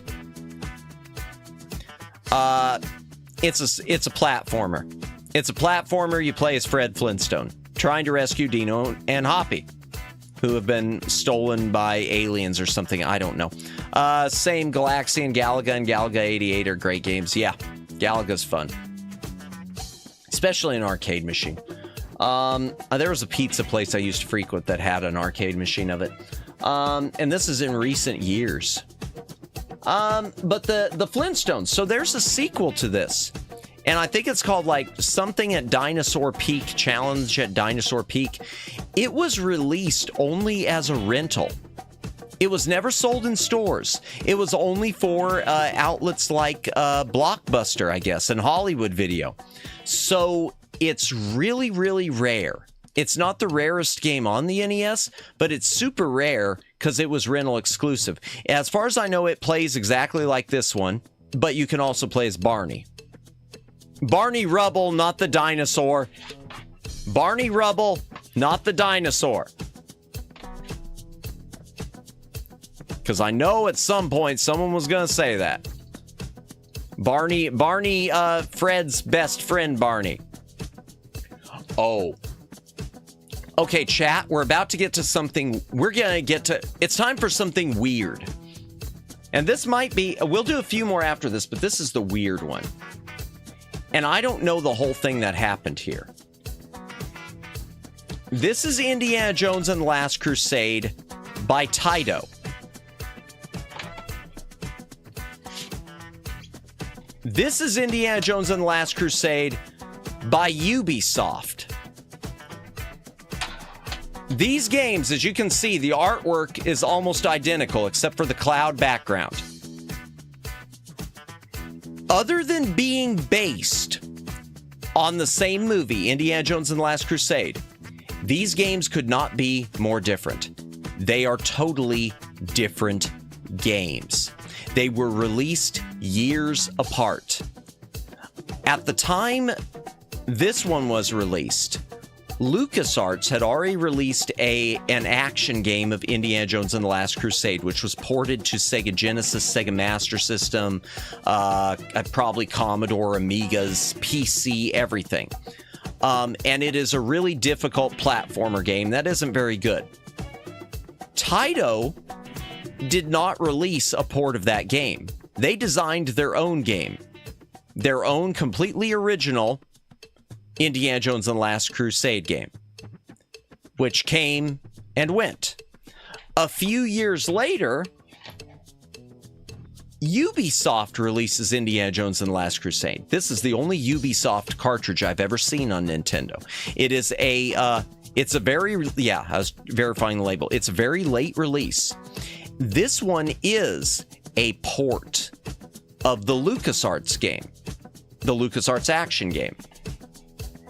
And that said, so which one's better? I'm going to pull up screenshots in a second. Both of these games are extremely, extremely difficult. I've never beaten either of them. This one is extremely creative. This one's got a lot going on. This one is a good game. Difficult, good. Some of the graphics don't look great, but it's good. This one is not good. The graphics, the artwork itself looks arguably better, but it has a very bad color palette. The music is not good. And as far as difficulty, whereas this one is hard, this one is insane. I have never beaten the first level of this one. This one, Angry Video Game Nerd covered. And I think he said something along the lines of, it's there to remind you that you will never, ever be Indiana Jones. I'm going to pull up, whoops, I bumped the hand cam. That's not good. I am going to pull up some screenshots too, just so y'all will know exactly what we're talking about. Let's see, what do we got here? What have I missed with the chat before we go over to the other thing? The airport bus terminal had Galaga. I played it whenever I was there waiting for someone or to ride to the nearby major city. Oh, nice. His Master System. I like the Master System. Don't have it though. I think video games are going downhill. I'm not saying video games are going downhill, but I'm saying video game consoles going downhill. I think more than anything, consoles are just becoming more and more like PC. Everything's just kind of becoming the same, with the exception of Nintendo, who's still doing their own original content stuff that's exclusive to them. But I do think it's going downhill with them from the perspective of no longer owning games and all this digital stuff with the Switch too. I like modern, consoles are awesome. I still like consoles from the perspective that PCs you have to work with. You got to fight sometime to play a game, whereas consoles, if you buy a game for your PlayStation 5, you know it's going to run on your PlayStation 5. That's the big benefit of consoles. Fluff the Switch 2 prices. Yeah, and the problem, Kimmy, is, and you're already seeing it, it's bleeding into the other consoles. They're all starting to do the same thing. And I think stuff like that, I think that and this I think the prices and the non-ownership of games, I'm afraid it's going to collapse the console industry. I like consoles, but I am going to agree with you, Judd, and say I'm not as big of a fan of modern consoles because, to me, they are so similar to PC that even though it's more work to get it to play on PC, I might as well just play it on PC instead of having other setups and whatnot. But yeah, but in the same breath, but the other thing is, I do like consoles. I think consoles are cool. Consoles will always look cool. That's something that's never going to go away. The only thing that hurts consoles, I think, is all the one good thing about your old school consoles versus your new ones is you don't have to worry about being connected to the internet. You don't have to worry about any piracy protection. You don't have to worry about whether or not it's gonna run, if you have to have a special key, and you can sell it to someone else who wants it. Whereas newer consoles, some games, you know this, Kimmy, there's some games that are self-contained where you don't have to worry about any of that, but then the majority are becoming, you got to have the internet connection, you got to have that special license, and you're stuck with it. I barely touch my PC games unless I'm playing Lethal Company or Peak. That's fair, and Peak looks good. That's fair, Kimmy. I was trying to think if I would, I mean, in some ways, it would probably be easier for me if I was streaming console games instead of PC ones. But yeah, I understand what you mean, though, Judd. I do understand, I think, what you mean. And I'm sort of, for me, the jury's still out. I haven't decided where I'm at with it yet. Because I still see the benefits and drawbacks of both. But I think Nintendo, companies like Ubisoft, and which extends to PC, and Nintendo are hurting the console industry. I think Nintendo and the way they've handled the Switch 2, and when you've got the Switch 2 doing things like bricking people's systems, canceling their accounts because they played a used game and they thought it was a pirated game. I think stuff like that, if that type of stuff like that could really screw up the industry. I want to play Peak, though. I need to play Peak. Speaking of which, I said this on a previous stream. I'll probably send you a message at some time, Kimmy, and try to figure out when you think I should play the Fortnite and whatnot on stream, so that we can work up a time so that we can all, so that chat and anyone else who wants to play can play together. Bingo. It's ridiculous. Yeah, it is. It is. It is, and I think Nintendo had a lot of all the game companies, more so the console companies, more so than a lot more so than Microsoft, and more so than Sony. Nintendo always had the benefit of really goodwill. People liked Nintendo as a company, and I think Nintendo has just spent all that goodwill away at once. They squandered it. Okay, the two Indiana Jones, let me pull them up.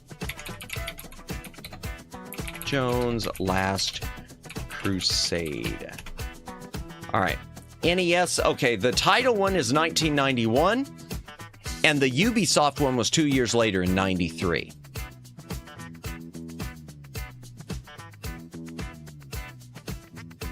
I'm fine with weekends since I work weekdays, but you can play with them. Eggs will carry you.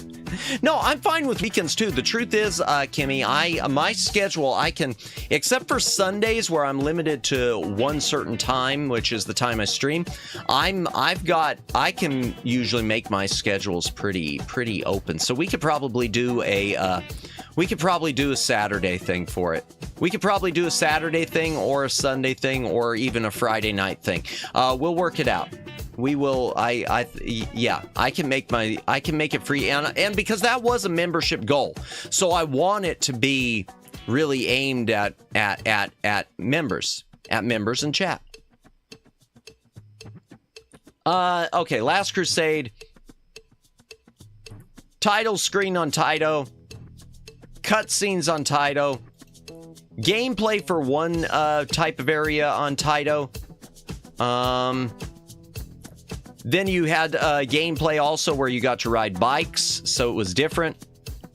The platforming was a little ugly, but still it has a lot of variety. Because you've got the top down, you've got this. There's a slide puzzle you have to complete in order to find the Holy Grail.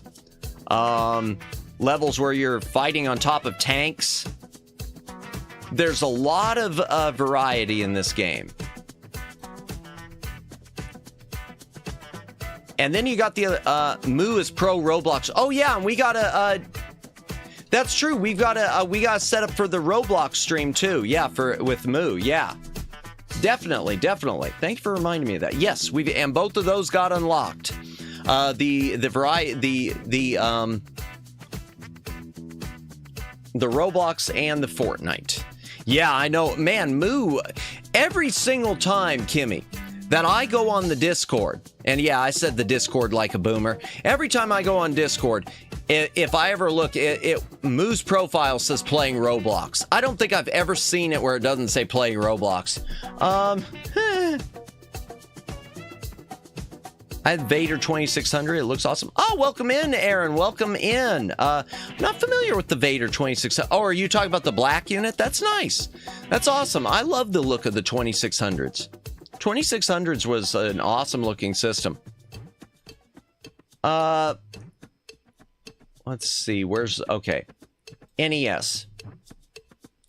This is meanwhile, here's the title screen of Indiana Jones and the Last Crusade by Ubisoft. Bland. Here's the cutscene. Okay, visually it looks all right because you can tell it's Harrison Ford, but there's no color going on, and it just says exploring the caves. Here's the gameplay. This is how ugly the game looks.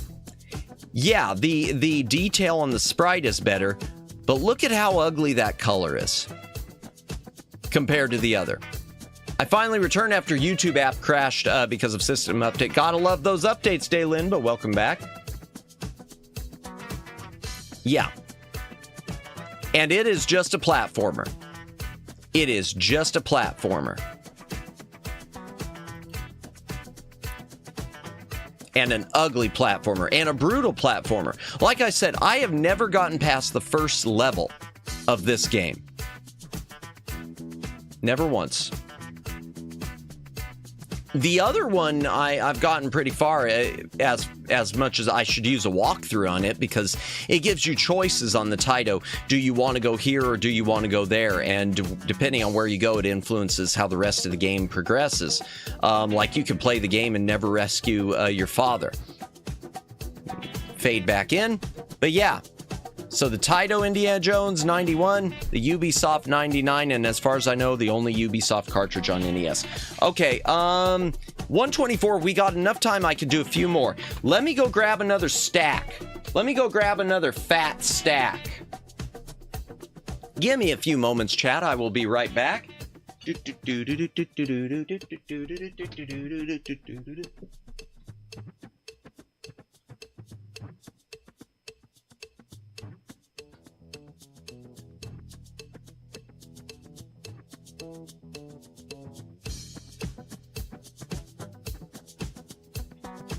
Okay, just a moment, chat. Just a moment. I will be right back, chat.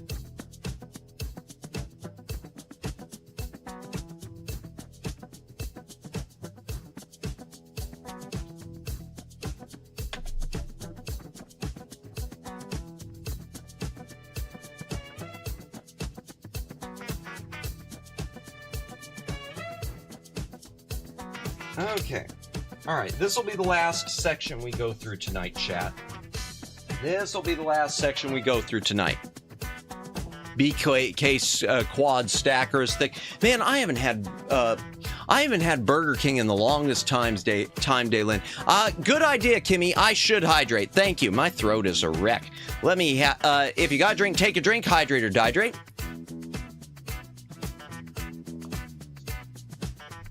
Last game had bad graphics, really ugly. Yeah, that Indiana Jones one is really, and when you consider that's a late release, that ain't doing much to keep the NES alive. But Ubisoft, ladies and gentlemen. Okay, these ones I'm going to fly through because there's not... Oh, no, I was going to say, okay, the BK Quad Stacker. I haven't had Burger King in the longest time just because, you know, I don't like the prices of fast food anymore. I mean, they're no real good value menus. The other day I don't know if y'all have them in your areas, if you've heard of Checkers or Rallies. Man, Checkers, I swear. I don't mean to turn this into a complaining about food. Moo! Welcome back, welcome back. You've been lurking? Or are lurking, but welcome back? Or something. I don't know. Cat popping out of the box. Welcome back.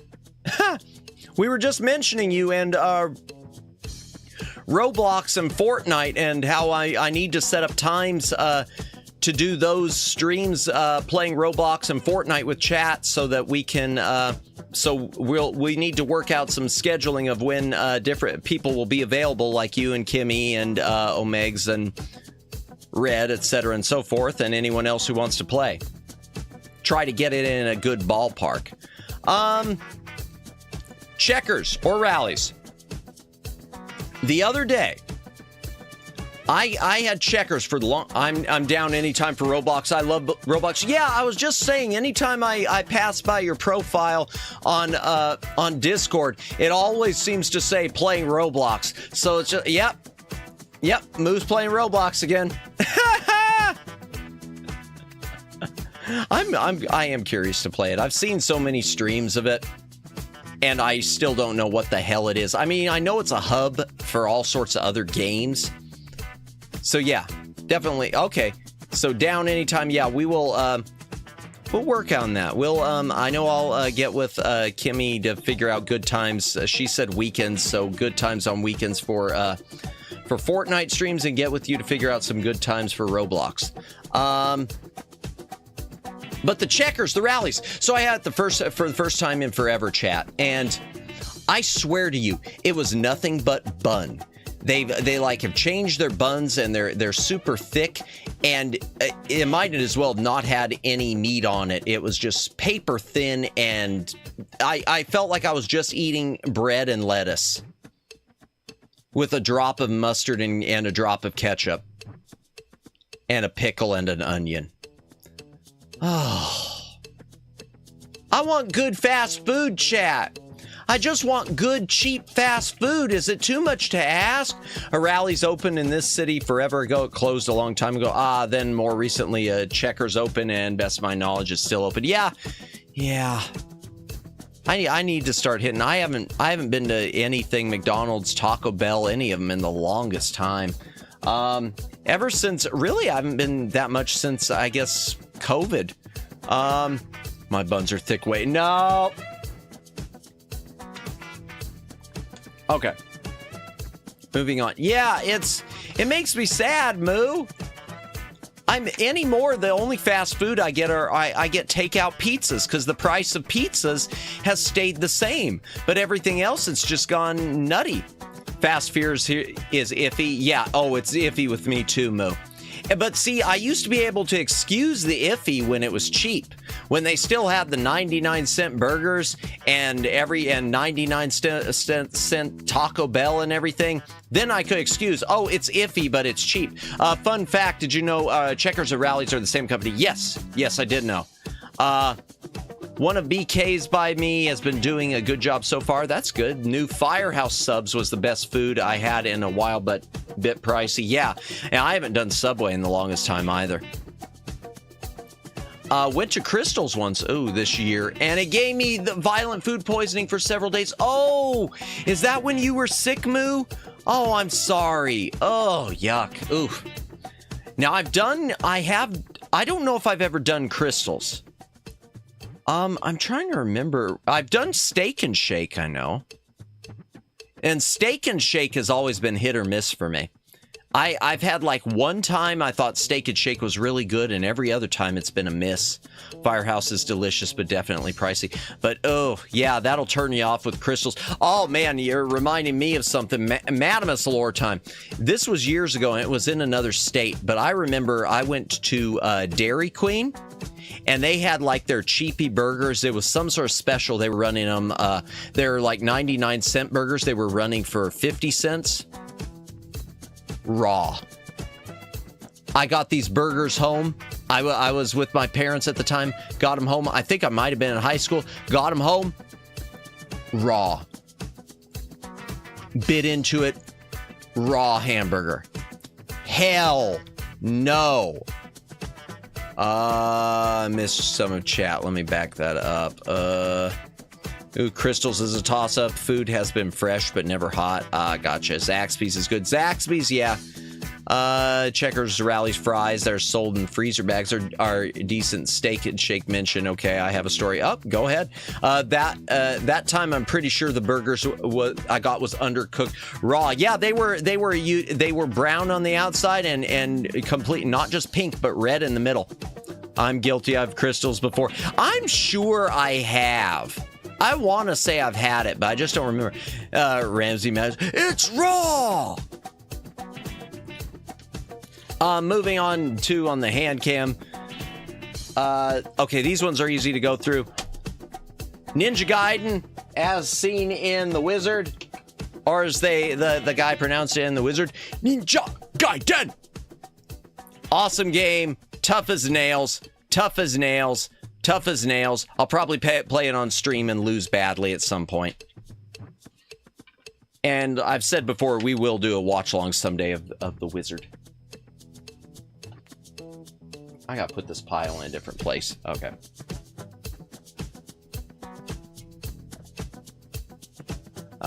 Moving right along. Ninja Gaiden 2, Dark Sword of Chaos. It's like Ninja Gaiden, only 2-ear. Ninja Gaiden 2 actually has really incredible music. Really incredible music. They both had incredible cutscenes.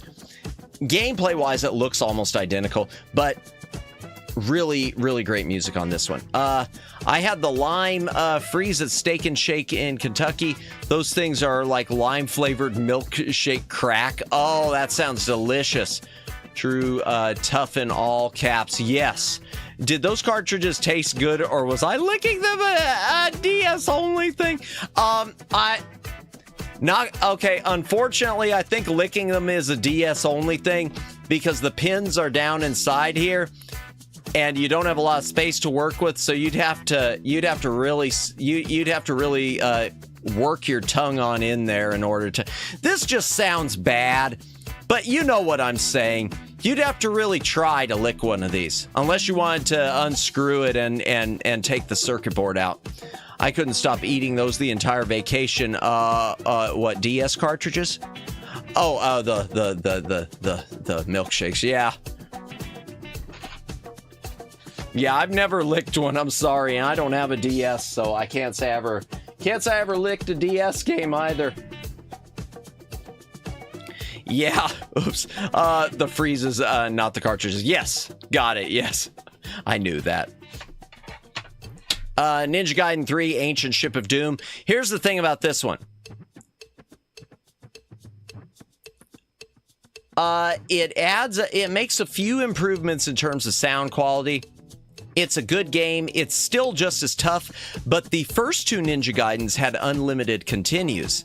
This one, you only get 5 continues. So good luck getting anywhere, unless you are a God gamer. If you are a God tier gamer, this game is for you. Oh, one last thing with the Ninja Gaidens.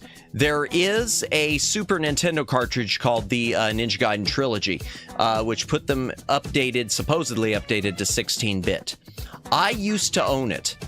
They were really poor. It's one of those games that I sold for quite a bit. In fact, I think I sold my cartridge on eBay a few years ago for $300. I'm not going to look up how much they're going for now. I don't regret selling it because the 16-bit upgrades were downgrades. The music didn't sound as good. The updated graphics weren't that great. They were censored. It removed some blood and stuff. And they were, in one case, less technologically advanced because Ninja Gaiden 3 had some parallax scrolling going on, which is where the background moves at a different rate than the foreground when you're scrolling right and left to give a 3D effect. The Super Nintendo version didn't have that. They didn't bother programming it in. And a lot of the animations in the background were static. So yeah, I passed on that, and NES cartridges are the better way to go. I had a chili hot dog with cheese, and the hot dog was hot, but the cheese was raw. It was a long cheese. Really? That's interesting. That's odd. That's odd that the hot dog would be hot and the cheese wouldn't. I mean, I've been, y'all want to hear a story that cheese sticks? Ah, gotcha. Y'all want to hear a story that isn't even mine, but it's just horrible? So the other day I was in that, I told y'all I had to take Popamus. Now I'm going to use the name everyone's using, Popamus. I had to take Popamus to the local emergency room. And luckily it was an emergency center where there wasn't a lot of people there, so it was nice. But I'm waiting in the hallway, and the nurses are talking about bad food experiences. And one of them starts talking about some local Mexican restaurant they went to that I think has since closed, and getting Spanish rice, and that she was chewing it and she tasted something, cinnamon, and thought, well, that's not right. And she spat it out. Used piece of gum. There was a piece of someone's gum that one of the cooks or whatever had dropped into her Spanish rice. Y'all, I would have found the first frickin' ambulance. I would have taken pictures. I would have not only called them, I would have recorded a video. I would have gotten one of the biggest ambulance chasers I could get. And I'm sorry, I'm usually not the type of person who says sue, but if I take a bite of my food and I find your bubble gum in it, I'm going to pursue every action I can to make me a millionaire and make you out of business. I've earned it at that point. I have earned. Yeah, I didn't know how to react. I'm just standing in the hallway of this hospital while they're laughing about their horrible food stories, and my eyes are just going wide, just thinking, dear God, I'm never eating out again. I don't eat out much as it is, but if that ain't enough to make me stop cold turkey, I used to eat out a lot. My last career, I used to eat out almost every day for dinner at work instead, either fast food or local restaurants. Hell no, that happens to me once. Hell no. Moving on. Sorry, my apologies to chat. My apologies for making y'all sick. And it wasn't even my story. I'm so sorry. How does that even happen? Rygar. Completely different than the arcade game. Kind of like a Zelda 2 clone, except I don't think it has any sort of game saving. Well, not Zelda 2 clone, because this came out afterwards. Or before, I think. I don't know. Sort of a platforming action RPG. I'm not going to pull up screenshots. I don't think it has game save, but it's kind of cool. We'll play it on stream someday. Oh, goodness. Solomon's Key. Okay, this is a single if I could speak, a single screen puzzle platformer, sort of like Bubble Bobble. We pulled up Rygar, let's go. Lauren and TV, welcome in, Lauren. How are you this evening? Yeah, we're just going through the cartridges. Rygar is fun. I need to play more Rygar. I need to do that someday on stream. But welcome in. Yeah, I'm trying to get close to a stopping point. Trying to get point to, oh, absolutely. Yeah, chat.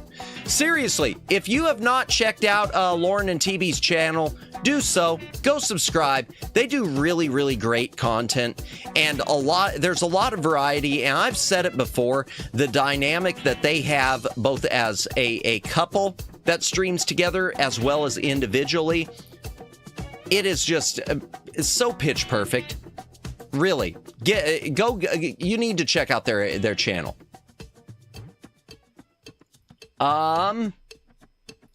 Solomon's Key, single screen platformer, but with more puzzle elements, kind of like a Bubble Bobble thing. There is a sequel to this called Fire and Ice, Unfortunately, it's really, really rare. So needless to say, I don't have it. In fact, how much is it? How much is Fire and Ice going for? Let's take a look.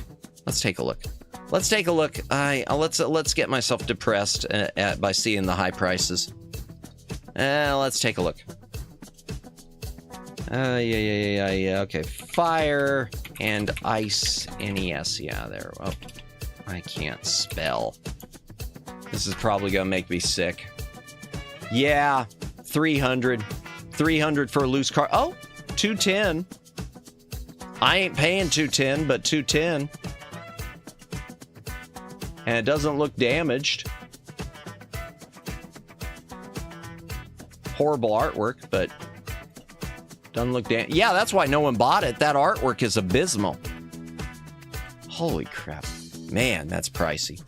I mean, it's better than a $500 game like we were looking up earlier, or a $1,000 game, but...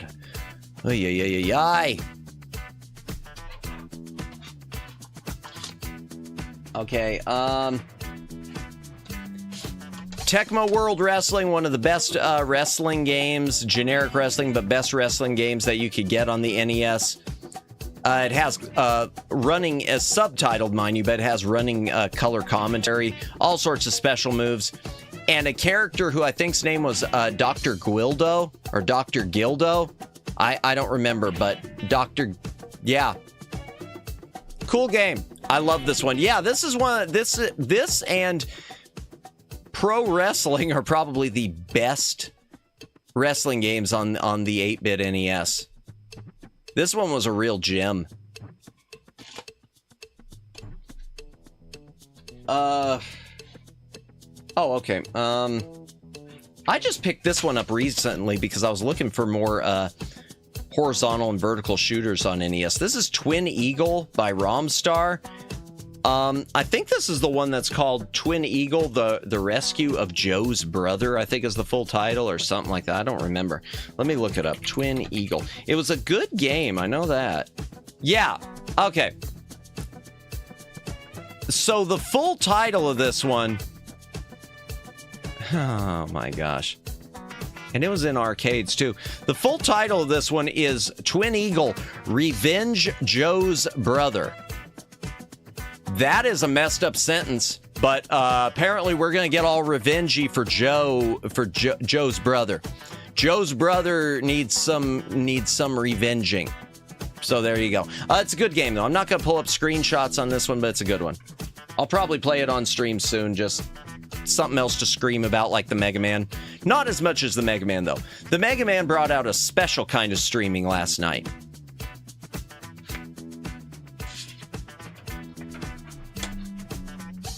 The GOAT, best point-and-click adventure you can get on the NES. This is the NES port of Maniac Mansion. In some ways, it's better than PC because it's got a constant soundtrack you can run. Music, the original doesn't, except for the title. Emoji movement. This, hey, Lauren. Oh, gotcha. No worries, Flash.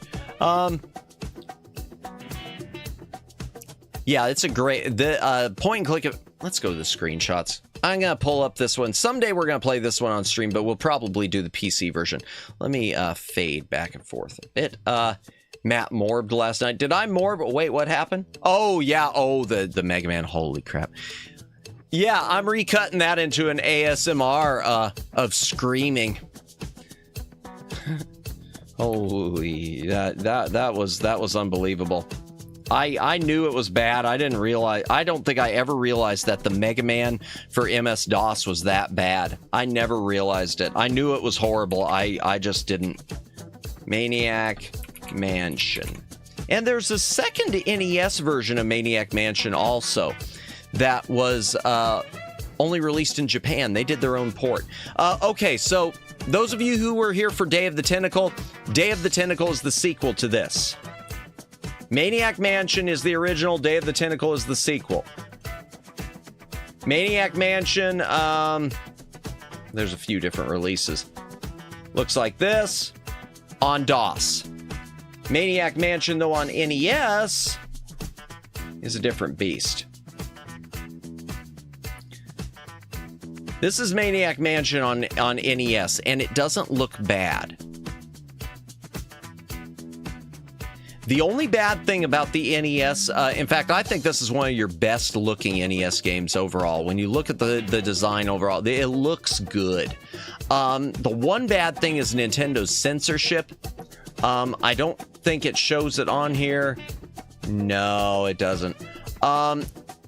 If you get caught by Nurse Edna and you're a dude, I don't know if it does it with the female characters, but if you're a dude and you get caught by Nurse Edna, in the NES version, she locks you in the dungeon and says something like, "Just wait until I call your mother." On the original DOS version, when she locks you in the dungeon, she says, "How silly of me, I should have tied you to my bed." Ayo. But you beat the game, so you don't have to play it ever again. Yeah, well, I kind of do, Judd, because there's the sequel. We got to do the DOS version of Mega Man 3, which is a longer version of it. And it's going to be even more misery. And I don't know if I'll get all the way through it. But, yeah, that was part of the deal with membership goals. We're going to play through the other one, too.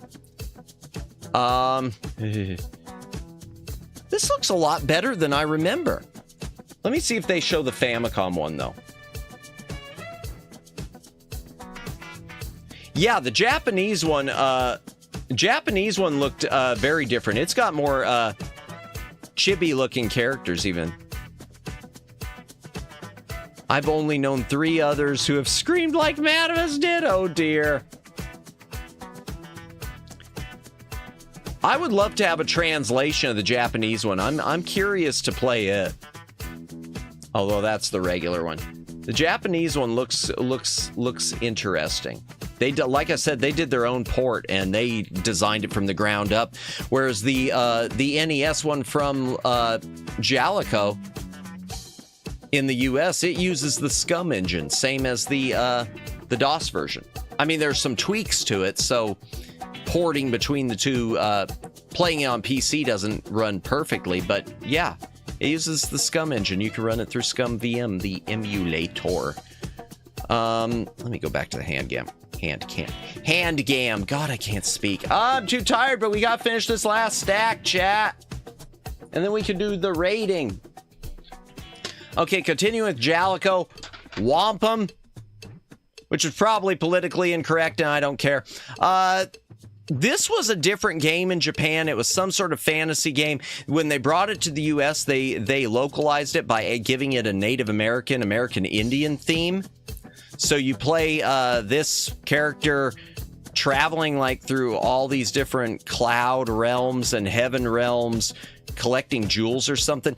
It doesn't matter. This is an awesome platformer on PC. This is really one of your best, like Super Mario 3 check, Wampum check. This is really one of your best action platformers with a colorful, cartoony look that's on NES. And it's not horribly overpriced. I think you could still get it for under $100, as if that's not overpriced. It's overpriced, but it could be worse. Astyanax. There's an arcade game of this too. It's an arcade-style action platformer. I'm not going to say much about it. With really big character sprites. Actually, I will go to the things, because I do want to show the character sprites. But it's different than the arcade game. The NES version, it wasn't just a port. It's got a bunch of cutscenes, and it's the same game, but it's different. Astyanax, the Warrior of Rimlia. Screenshots. This is Rimlia. My name is Cutie. Aww. And it's got the anime look too. That's nice. Yeah, well, I said it's got big character sprites. They're not as big as I remember. They're larger, but they're not as large as I remember. I remembered this having really big. Man, it's funny how the brain tricks you. The character sprites are not that big. Never mind. My memories are bad, chat, but I am not old. I promise it. Well, I don't know. I say I'm not old, and yet, who knows?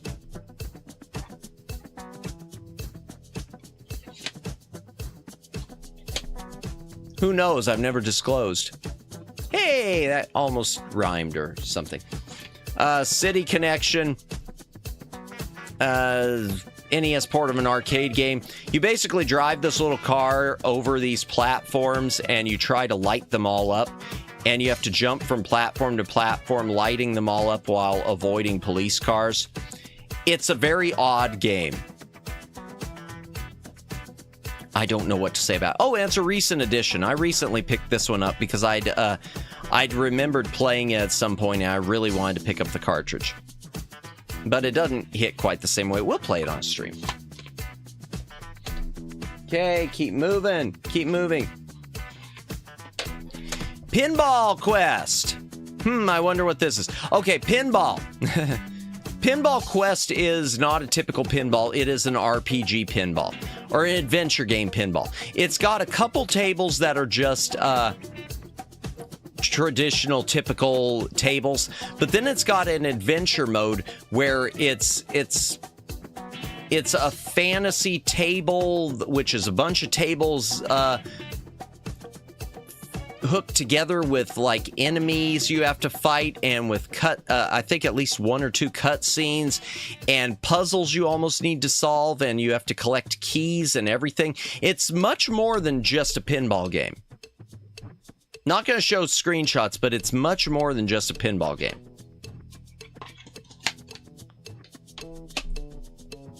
I'm going as fast as I can now to try to finish this. Okay, I think this is the last... Oh, no, we got a couple more. Jalico. Okay. Question. Do you remember Bump and Jump? I remember it. Bump and Jump and Bump. I don't remember the... I know which one you're talking about. Yes. I don't have it, but I know which one you're talking about. Yes. Young Indiana Jones Chronicles. I'm going to pull up a screenshot on this one, chat. Yeah, and the Young Indy, I'm going to pull up a screenshot. This is probably the best Indiana Jones game that there is on the NES. Young Indiana Jones. Wow, they don't even have a picture of the cartridge on here. It's a bit hard to find. It follows a few episodes of the Young Indiana Jones Chronicles, the TV show. Got Destiny of an Emperor. Yes, we covered that with the Capcom games. Yeah, and I've never really played it, Flash. I need to play it someday. I know it's like a JRPG with some strategy elements. Young Indy, well, first of all, it's got the old Indiana Jones, who's now been cut from the TV series if you watch it streaming. If you watch Young Indiana Jones streaming, unless something's changed, they cut out the old Indiana Jones because they were planning to kill off Indiana Jones with the dildo of Disney, Dial of Destiny. But, okay, it's not special. It is just an action platformer. It kind of plays like a Contra, or, geez, how many cutscenes are there? It plays kind of like a Contra or Ninja Gaiden or Castlevania. In fact, I'd say it plays a lot like a Castlevania because you can have the whip as your weapon, and then you could get special weapons like dynamites and guns and everything else. It just plays really well. It's tough, but it plays really well. And that's something I can't say as much about the other Indiana Jones games. The Ubisoft one plays awful. The Taito one plays okay, but I don't know. It's jack of all trades, master of none, because it's got so many gameplay modes, and it does have some hit detection issues. The Last Crusade by Taito does have hit detection issues. This one, it's a good action game. Not super impressive visually, but good. I don't know what it sells for. And it is a late release. How do I know it's a late release? This. See the way the caution sticker is? Your earlier releases... Oh, wait, and I grab another late release just trying to show it. Your older releases, most of your NES releases until the last years were all like this. And then they revised the back sticker into that. And there's another revision in between also. There's a couple different revised back stickers, but usually anything different from that first one I showed you is late release. Okay, Robo Warrior, I'm just going through this real quick. This is actually a spin-off sequel to Bomberman. I think it was called Bomber King. It plays sort of like Bomberman. It also almost has a vibe also of Blaster Master. Oops, I bumped the desk. I apologize for that. I don't know much about this. I've played it a little, but I haven't played it much. This is one of those ones I picked up in a job lot. So I don't think I've ever spent much time with it other than turning it on. I think it had good music, though. Which I now can't remember. We're almost done, chat. Blaster Master, amazing game. If you don't know what Blaster Master is, I can't help you. A lot of side-scrolling levels plus top-down levels. Blaster Master is amazeballs. There are modernized Blaster Master Zero. I think they're Blaster Master Zero, which are on Steam. I haven't played those. Blaster Master's awesome. We'll play it on stream someday. I've never played through the whole thing. Spy Hunter! As it has 3 sequels that are rare, I think. Blaster Master, I think they are. A lot of them are rare. I know there's one on Game Boy, which is hard to find. The Game Boy Color one, I don't know if it's hard to find. And I know there's one on Sega Genesis that might be a bit tough to find. That's not supposed to be very good. Spy Hunter! Woo! Spy Hunter. It's just a top-down driving and trying not to get killed game. It's an old school arcade game. The thing about this game is everyone always relates to it because of the music. And everyone always thinks the music is the theme to Spy Hunter. It is not. The music for this game was licensed. It is the Peter Gunn theme. Has 3 on the back. The 3 screws. Yeah, there are the 5 screw and the 3 screw. Your older cartridges are 5 screw. 3 screws are probably more common because that was after like the first year or 2. 5 screws are sometimes harder to find. But the music to Spy Hunter, which everyone always relates to Spy Hunter, is actually the Peter Gunn theme. Peter Gunn was a spy TV show that everyone seems to have forgotten. And that I've never even seen. But I know it's referenced in the movie Trancers. Super Spy Hunter. Okay, Super Spy Hunter was not originally a Spy Hunter game. It is Sunsoft. It was retooled. It was some other game that they retitled and retooled as Super Spy Hunter. So it wasn't originally a Spy Hunter sequel. That said, Super Spy Hunter is pretty amazeballs. In fact, I want to pull up a screenshot of it real quick, chat. I want to pull up a screenshot of it real quick. Super Spy Hunter. Yeah, 7.6 on the scores here. 82% with critics. Yeah, everyone loves this one. Well, it's not super impressive visually. Except it had these cool curving roads. Yeah, it's just a top. I thought it was more visually impressive than it is. With screenshots, it isn't.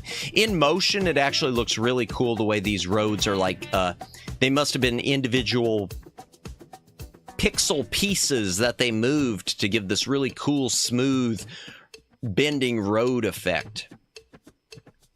Yeah. We're almost done, chat, for the night. Almost done for the night. I promise. Okay, with all those NES cart screws is a wonder. There were no resultant pregnancies. It's a wonder there are no resultant pregnancies. Jeez. Oof. Oof. Batman the video game. No hurries. Well, no, not for you guys, but I'm wearing out my throat, and tomorrow night I was planning to do karaoke, so I'm trying to trying to make sure I give my throat a little more rest than I have been. But thank you, I appreciate that. Okay, Batman. I already played this on stream. It was one of my afternoon streams. Back when I used to try to stream during the afternoons, I did stream Batman the video game, and somehow managed to beat it on stream. Speak softly from now on. Yeah, I don't know why I speak the way I do. I should speak more softly, though. I need to work on it. I think a lot of it is these headphones I have because they're not open back, so it's hard for me to hear myself. I usually am just watching the levels. Which, of course, I mean, I've got my limiters and compressors on, too, so it's really hard to tell. Batman. We played this on stream. We did complete it, which amazed me. I know it was one of my afternoon streams. Man, it's hard to believe it hadn't even been a year, and I don't even remember when I did it, but I know it was an afternoon stream. Really good game. Amazing music. I'm not going to pull up screenshots since we already did a stream of it, but it was originally not based on the movie. Now, it came out 89. It was they released it as a tie-in to the Tim Burton Batman movie. Hard as heck, yeah. But the game was originally supposed to be just comic book based, and because the movie was coming out, Sunsoft retooled it. Doesn't matter because it's awesome. In the words of the voice artist Scott McNeil at an anime convention I once attended, I forget which one, drink water. Water is your friend. That is true. That is true. Hydration. Hydrate or dihydrate. I'm not going to take a drink right now, though. Okay, mentioned it earlier, too. We already played it on stream also. Batman Return of the Joker. Not as good as Batman. Still amazing music. Big character sprites, and this one actually I think did have big character sprites. Yeah, not as good. More comic book based, but not as good. Nice smile. Yeah, they did the Joker one on this. It's definitely got that. You can tell the 80s and 90s way that Joker used to be drawn. I am going to take a hydration break. Hydrate or dihydrate. Even though we're just about done. Yeah, I don't know how I made it through this one, too. And this one was really tough, because I made it to the final stage, like, with no special weapons. And when you would continue, there was no way... It was set up so that if you were continuing at the last stage, you couldn't get any special weapons. But somehow... I mean, the stream tells the story. Somehow survived it. Okay, moving on, another Sunsoft, still movie tie-in. This one I've never played through, and I do want to play through it at some point. This is based on the Addams Family. This is Fester's Quest, and it's a top-down adventure action game, almost like a Zelda-like clone.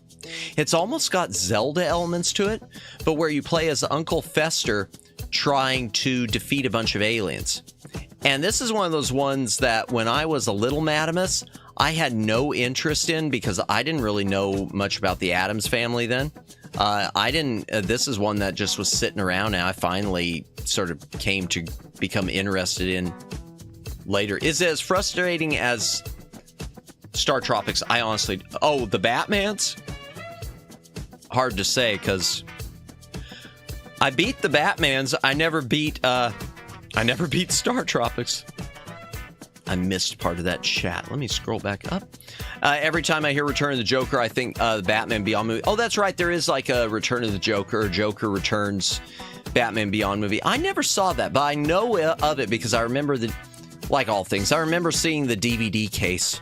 This one was rough as a kid. The guy who made this game apparently did it because he had a dream. Really? Well, I mean, he made a decent game from what I played of it. Vista. Yep. And there are a couple other Addams Family movies. Games. They were released by Ocean. We'll talk about those eventually. and one of them, which is a debacle, but I guess they have a fan base. 2 more Sunsoft titles, and they're both movie tie-ins also. And this one is awesome. And I don't know if I know I've played all the way through it, but I think I did so using an emulator and save states a few years ago. I need to play it on stream and not. I really like the Addams Family because of the 90s movies. Yeah. Yes. I love both of those movies. I love both the Addams Family movies. I wish, as much as I hate, you don't want to milk it too much, but I wish there was a third one. I really enjoyed those, especially the first one. The second one, I used to think I liked the second one more until I rewatched it recently. I think it falters in a couple places where there are a few things that feel more cartoonish, but I love both of those. Those were so good. Those were so good. I still haven't seen, though, the new one, the animated CGI movies. I haven't seen any of those of the Addams Family. But yeah, it's too bad that Raul Julia passed away so suddenly, too, because who knows, we might have had a third. He might have even pushed for a third one if he'd still been with us, but losing Raul Julia, oof. Is Fester as frustrating as Star Tropics is what I unsuccessfully tried to ask. I honestly don't know, Daylin, and we'll find out eventually. I don't know for sure. Another movie-based one. Yeah, I need to watch The Addams Family again. Maybe this Halloween. Another movie-based one from Sunsoft, which turned out really well. Gremlins 2, the new batch. Top-down, not like a Zelda-like game, but more just an action-y thing. Not RPG-ish, just an action, top-down, lot of fun. I like the Addams songs. I don't know all their songs. I can't speak. I'm sorry. Richard Russell, welcome in, welcome in. We're just going through some of the cartridges, and we're getting close to wrapping up some of the cartridges in my physical library. I wonder if you have Little Samson. No, I wish I had Little Samson. For those of you who aren't familiar with Little Samson might be the most expensive NES game out there. It's from Taito. It is really rare, and it's unfortunate it's so rare because it's amazing. I own a copy, thankfully. Nice. Congratulations. Man, I gotta be honest, Richard. If I owned it, I would probably be reselling it. At that price, at the price that thing fetches, I don't think I could keep it. Because I did sell at one point Power Blade 2. I mentioned that earlier tonight. Make sure to feed the gremlins after midnight. It's the most expensive game next to Stadium Events. Okay, I've heard that. I never followed Stadium Events as much because it wasn't quite... Yeah. I also have Zombie Nation, Snow Brothers. I had Snow Brothers. I resold that some time ago, but I did. But since they're releasing they've got the reissue coming from Limited Run. I know I've got pre-order in for that. That's one of the reasons I sold mine off was because pre-order around the reissue. And I'm sort of the type, me personally, I don't have a problem. A lot of people don't like them. I don't have a problem with legal reissues. I don't like I don't like just the fan-made cartridges, but legal reissues, I know it's not quite the same, but I don't have a problem with them. I got Little Samson back when it was cheap at Funkoland. Paid $5 for it. Oof. You're sounding like me. My family, the copy I sold that came from my family of Power Blade 2 came from a video game store for $5. I never had a Funkoland where I lived. I wish I would have had a chance to go there, because heaven knows I probably would have overspent. Maybe it's better I didn't go. The Gremlin movies gave me nightmares. You know what, Jennifer? Me too. The first one, when I was a little kid and saw the first one, it did scare me. The first one did scare me. The second one, not so much, but that first one, yeah. And there's a really dark deleted scene on the first one, which used to be in the television cut. Because I remember one of the versions I saw when I was a little Madamus was the television cut.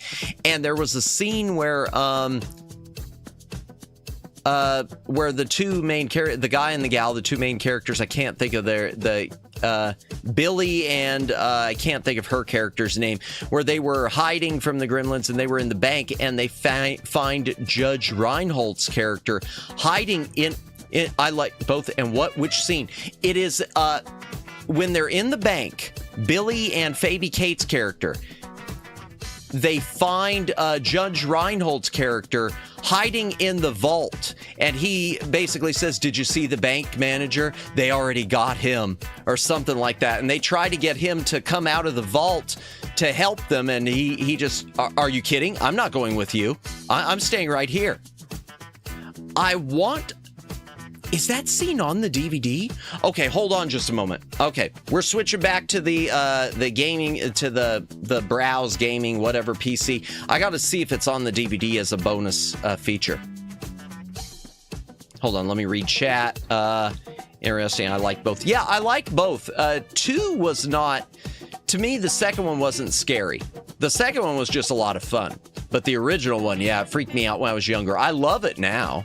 But when I was, 3 years old, I eventually got a FuncoLand in City, but I was buying over the phone through the mail. Before then, thanks to Tips and Tricks magazine. Oh, wow. That's the cut I saw. Small Soldiers was another Wild Kids movie. I've never seen that. Fun fact, do you remember the movie? Hulk Hogan made a cameo in the movie. Yeah, in Gremlins 2, there's the Hulk Hogan cameo, and there was an alternate version on VHS with John Wayne, where they cut together some John Wayne footage and dubbed it in with a sound alike, which was the first version I saw. All right, Blu-ray.com. Hold on. Just a moment, chat. Let's see if it's on the disc. Small Soldiers. I've never seen that. I need to see that. Oof. Okay, Gremlins. Let's see. 25th Anniversary Edition. Is it on the disc? Never seen that scene. Yeah, it's not in the theatrical cut. It was only in the television cut. And it might be on the... Okay, there it is. Yeah, it is on the Blu-ray and the DVD, so you could probably find it on YouTube because it's over 10 minutes of never-before-seen footage. It's probably, yeah, let me see what the review, if they say. Yeah, there we go. Additional scenes, 10 minutes. Fans of the film should enjoy this collection of scenes, so there must be more that were cut, which incorporate Judge Reinhold to a greater extent. Yep. So they are on the DVD and on the DVD and the Blu-ray. That's the thing. Even in TV cuts, at least the ones that we got, we never saw that. Really? Oh wow. Yeah, it's TV cuts are weird. I've always thought TV cuts and alternate cuts that aren't just for censorship. It's always been weird. Small Soldiers. Had a toy company putting military-grade chips in action figures. Oh, interesting. You want to talk about scary kids movies? Ernest Scared Stupid. I've heard about it, and I've heard of it. I've never seen it. I've seen Ernest Saves Christmas and Ernest Goes to Jail, but never that. G.I. Joe Like Toys Go Crazy and Wage War. Nice. I'll have to check that out. Military grade chips and toys. That's totally not taking pot shots at Mattel. Well, Mattel, they're just putting the corn websites on the bottom of their dolls, aren't they? Wasn't that the Wicked thing? They put the corn wicked.com on the bottom of their Wicked dolls. So hey, all you kids, come check out the Wicked website. Everything's cool. Whoops.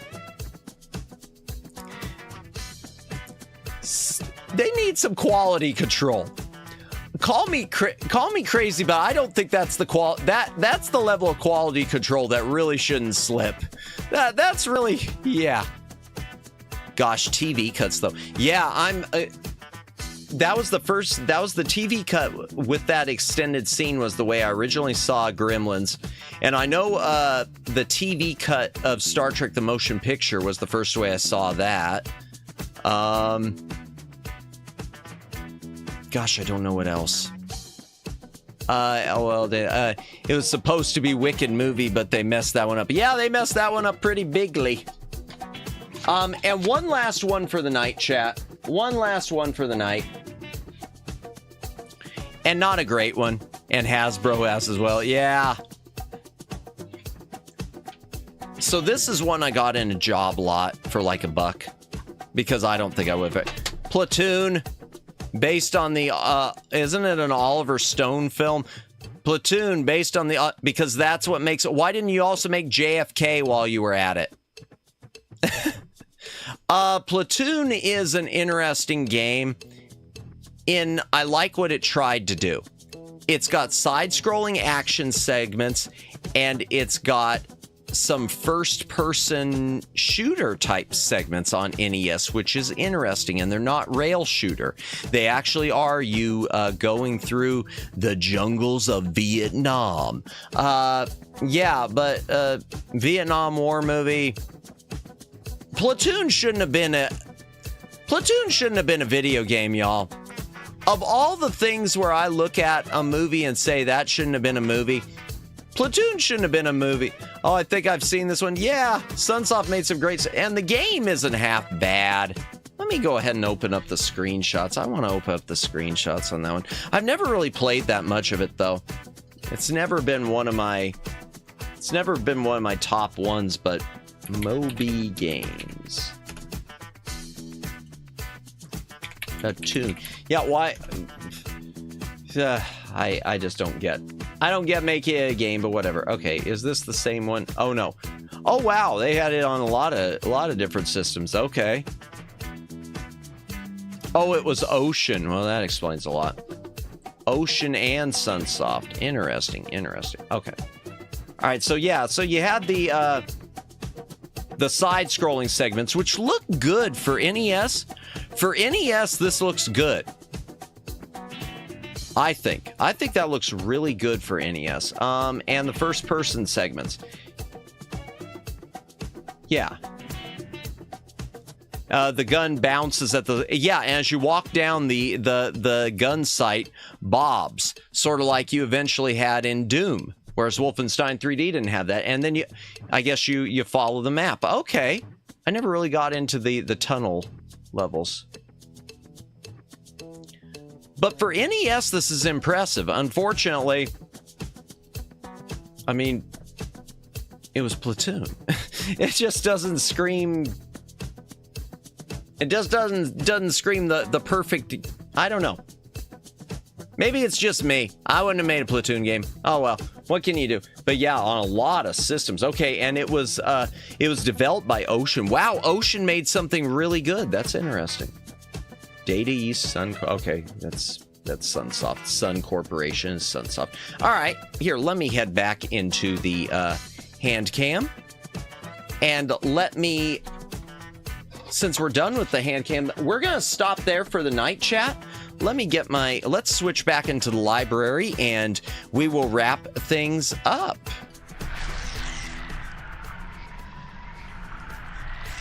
As I try to get my rubber gloves off.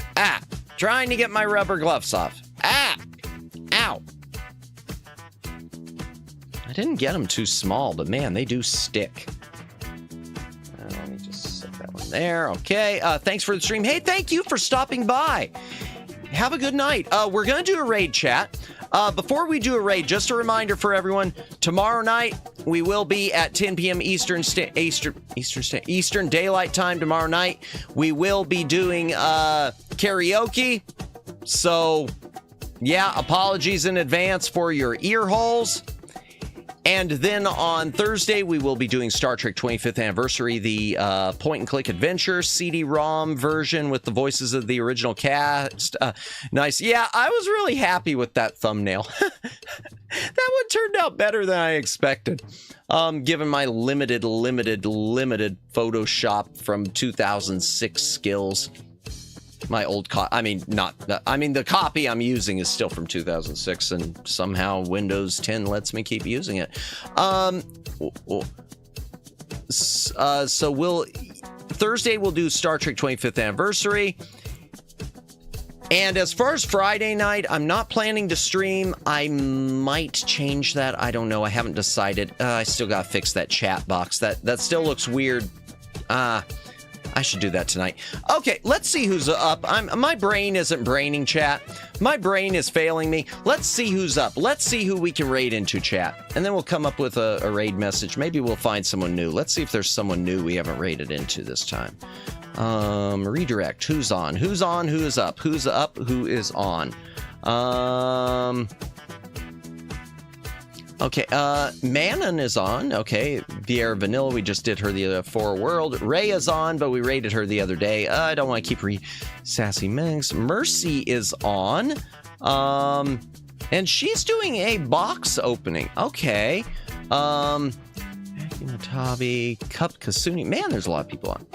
There are a lot of people on tonight. A lot of people on.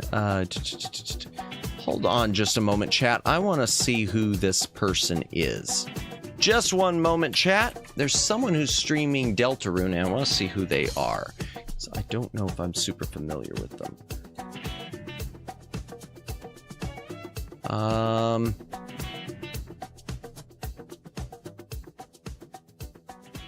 Okay, they are dual streaming with Twitch. I think we're going to stream to Mercy tonight, chat. I think we're going to stream to Mercy because she's opening a bunch of cards and or she's opening some gamer sub stuff. So that sounds good. Yeah, I spent hours resetting up this camera. Well, there we go, from one hand cam to the next. That's a good idea. All right.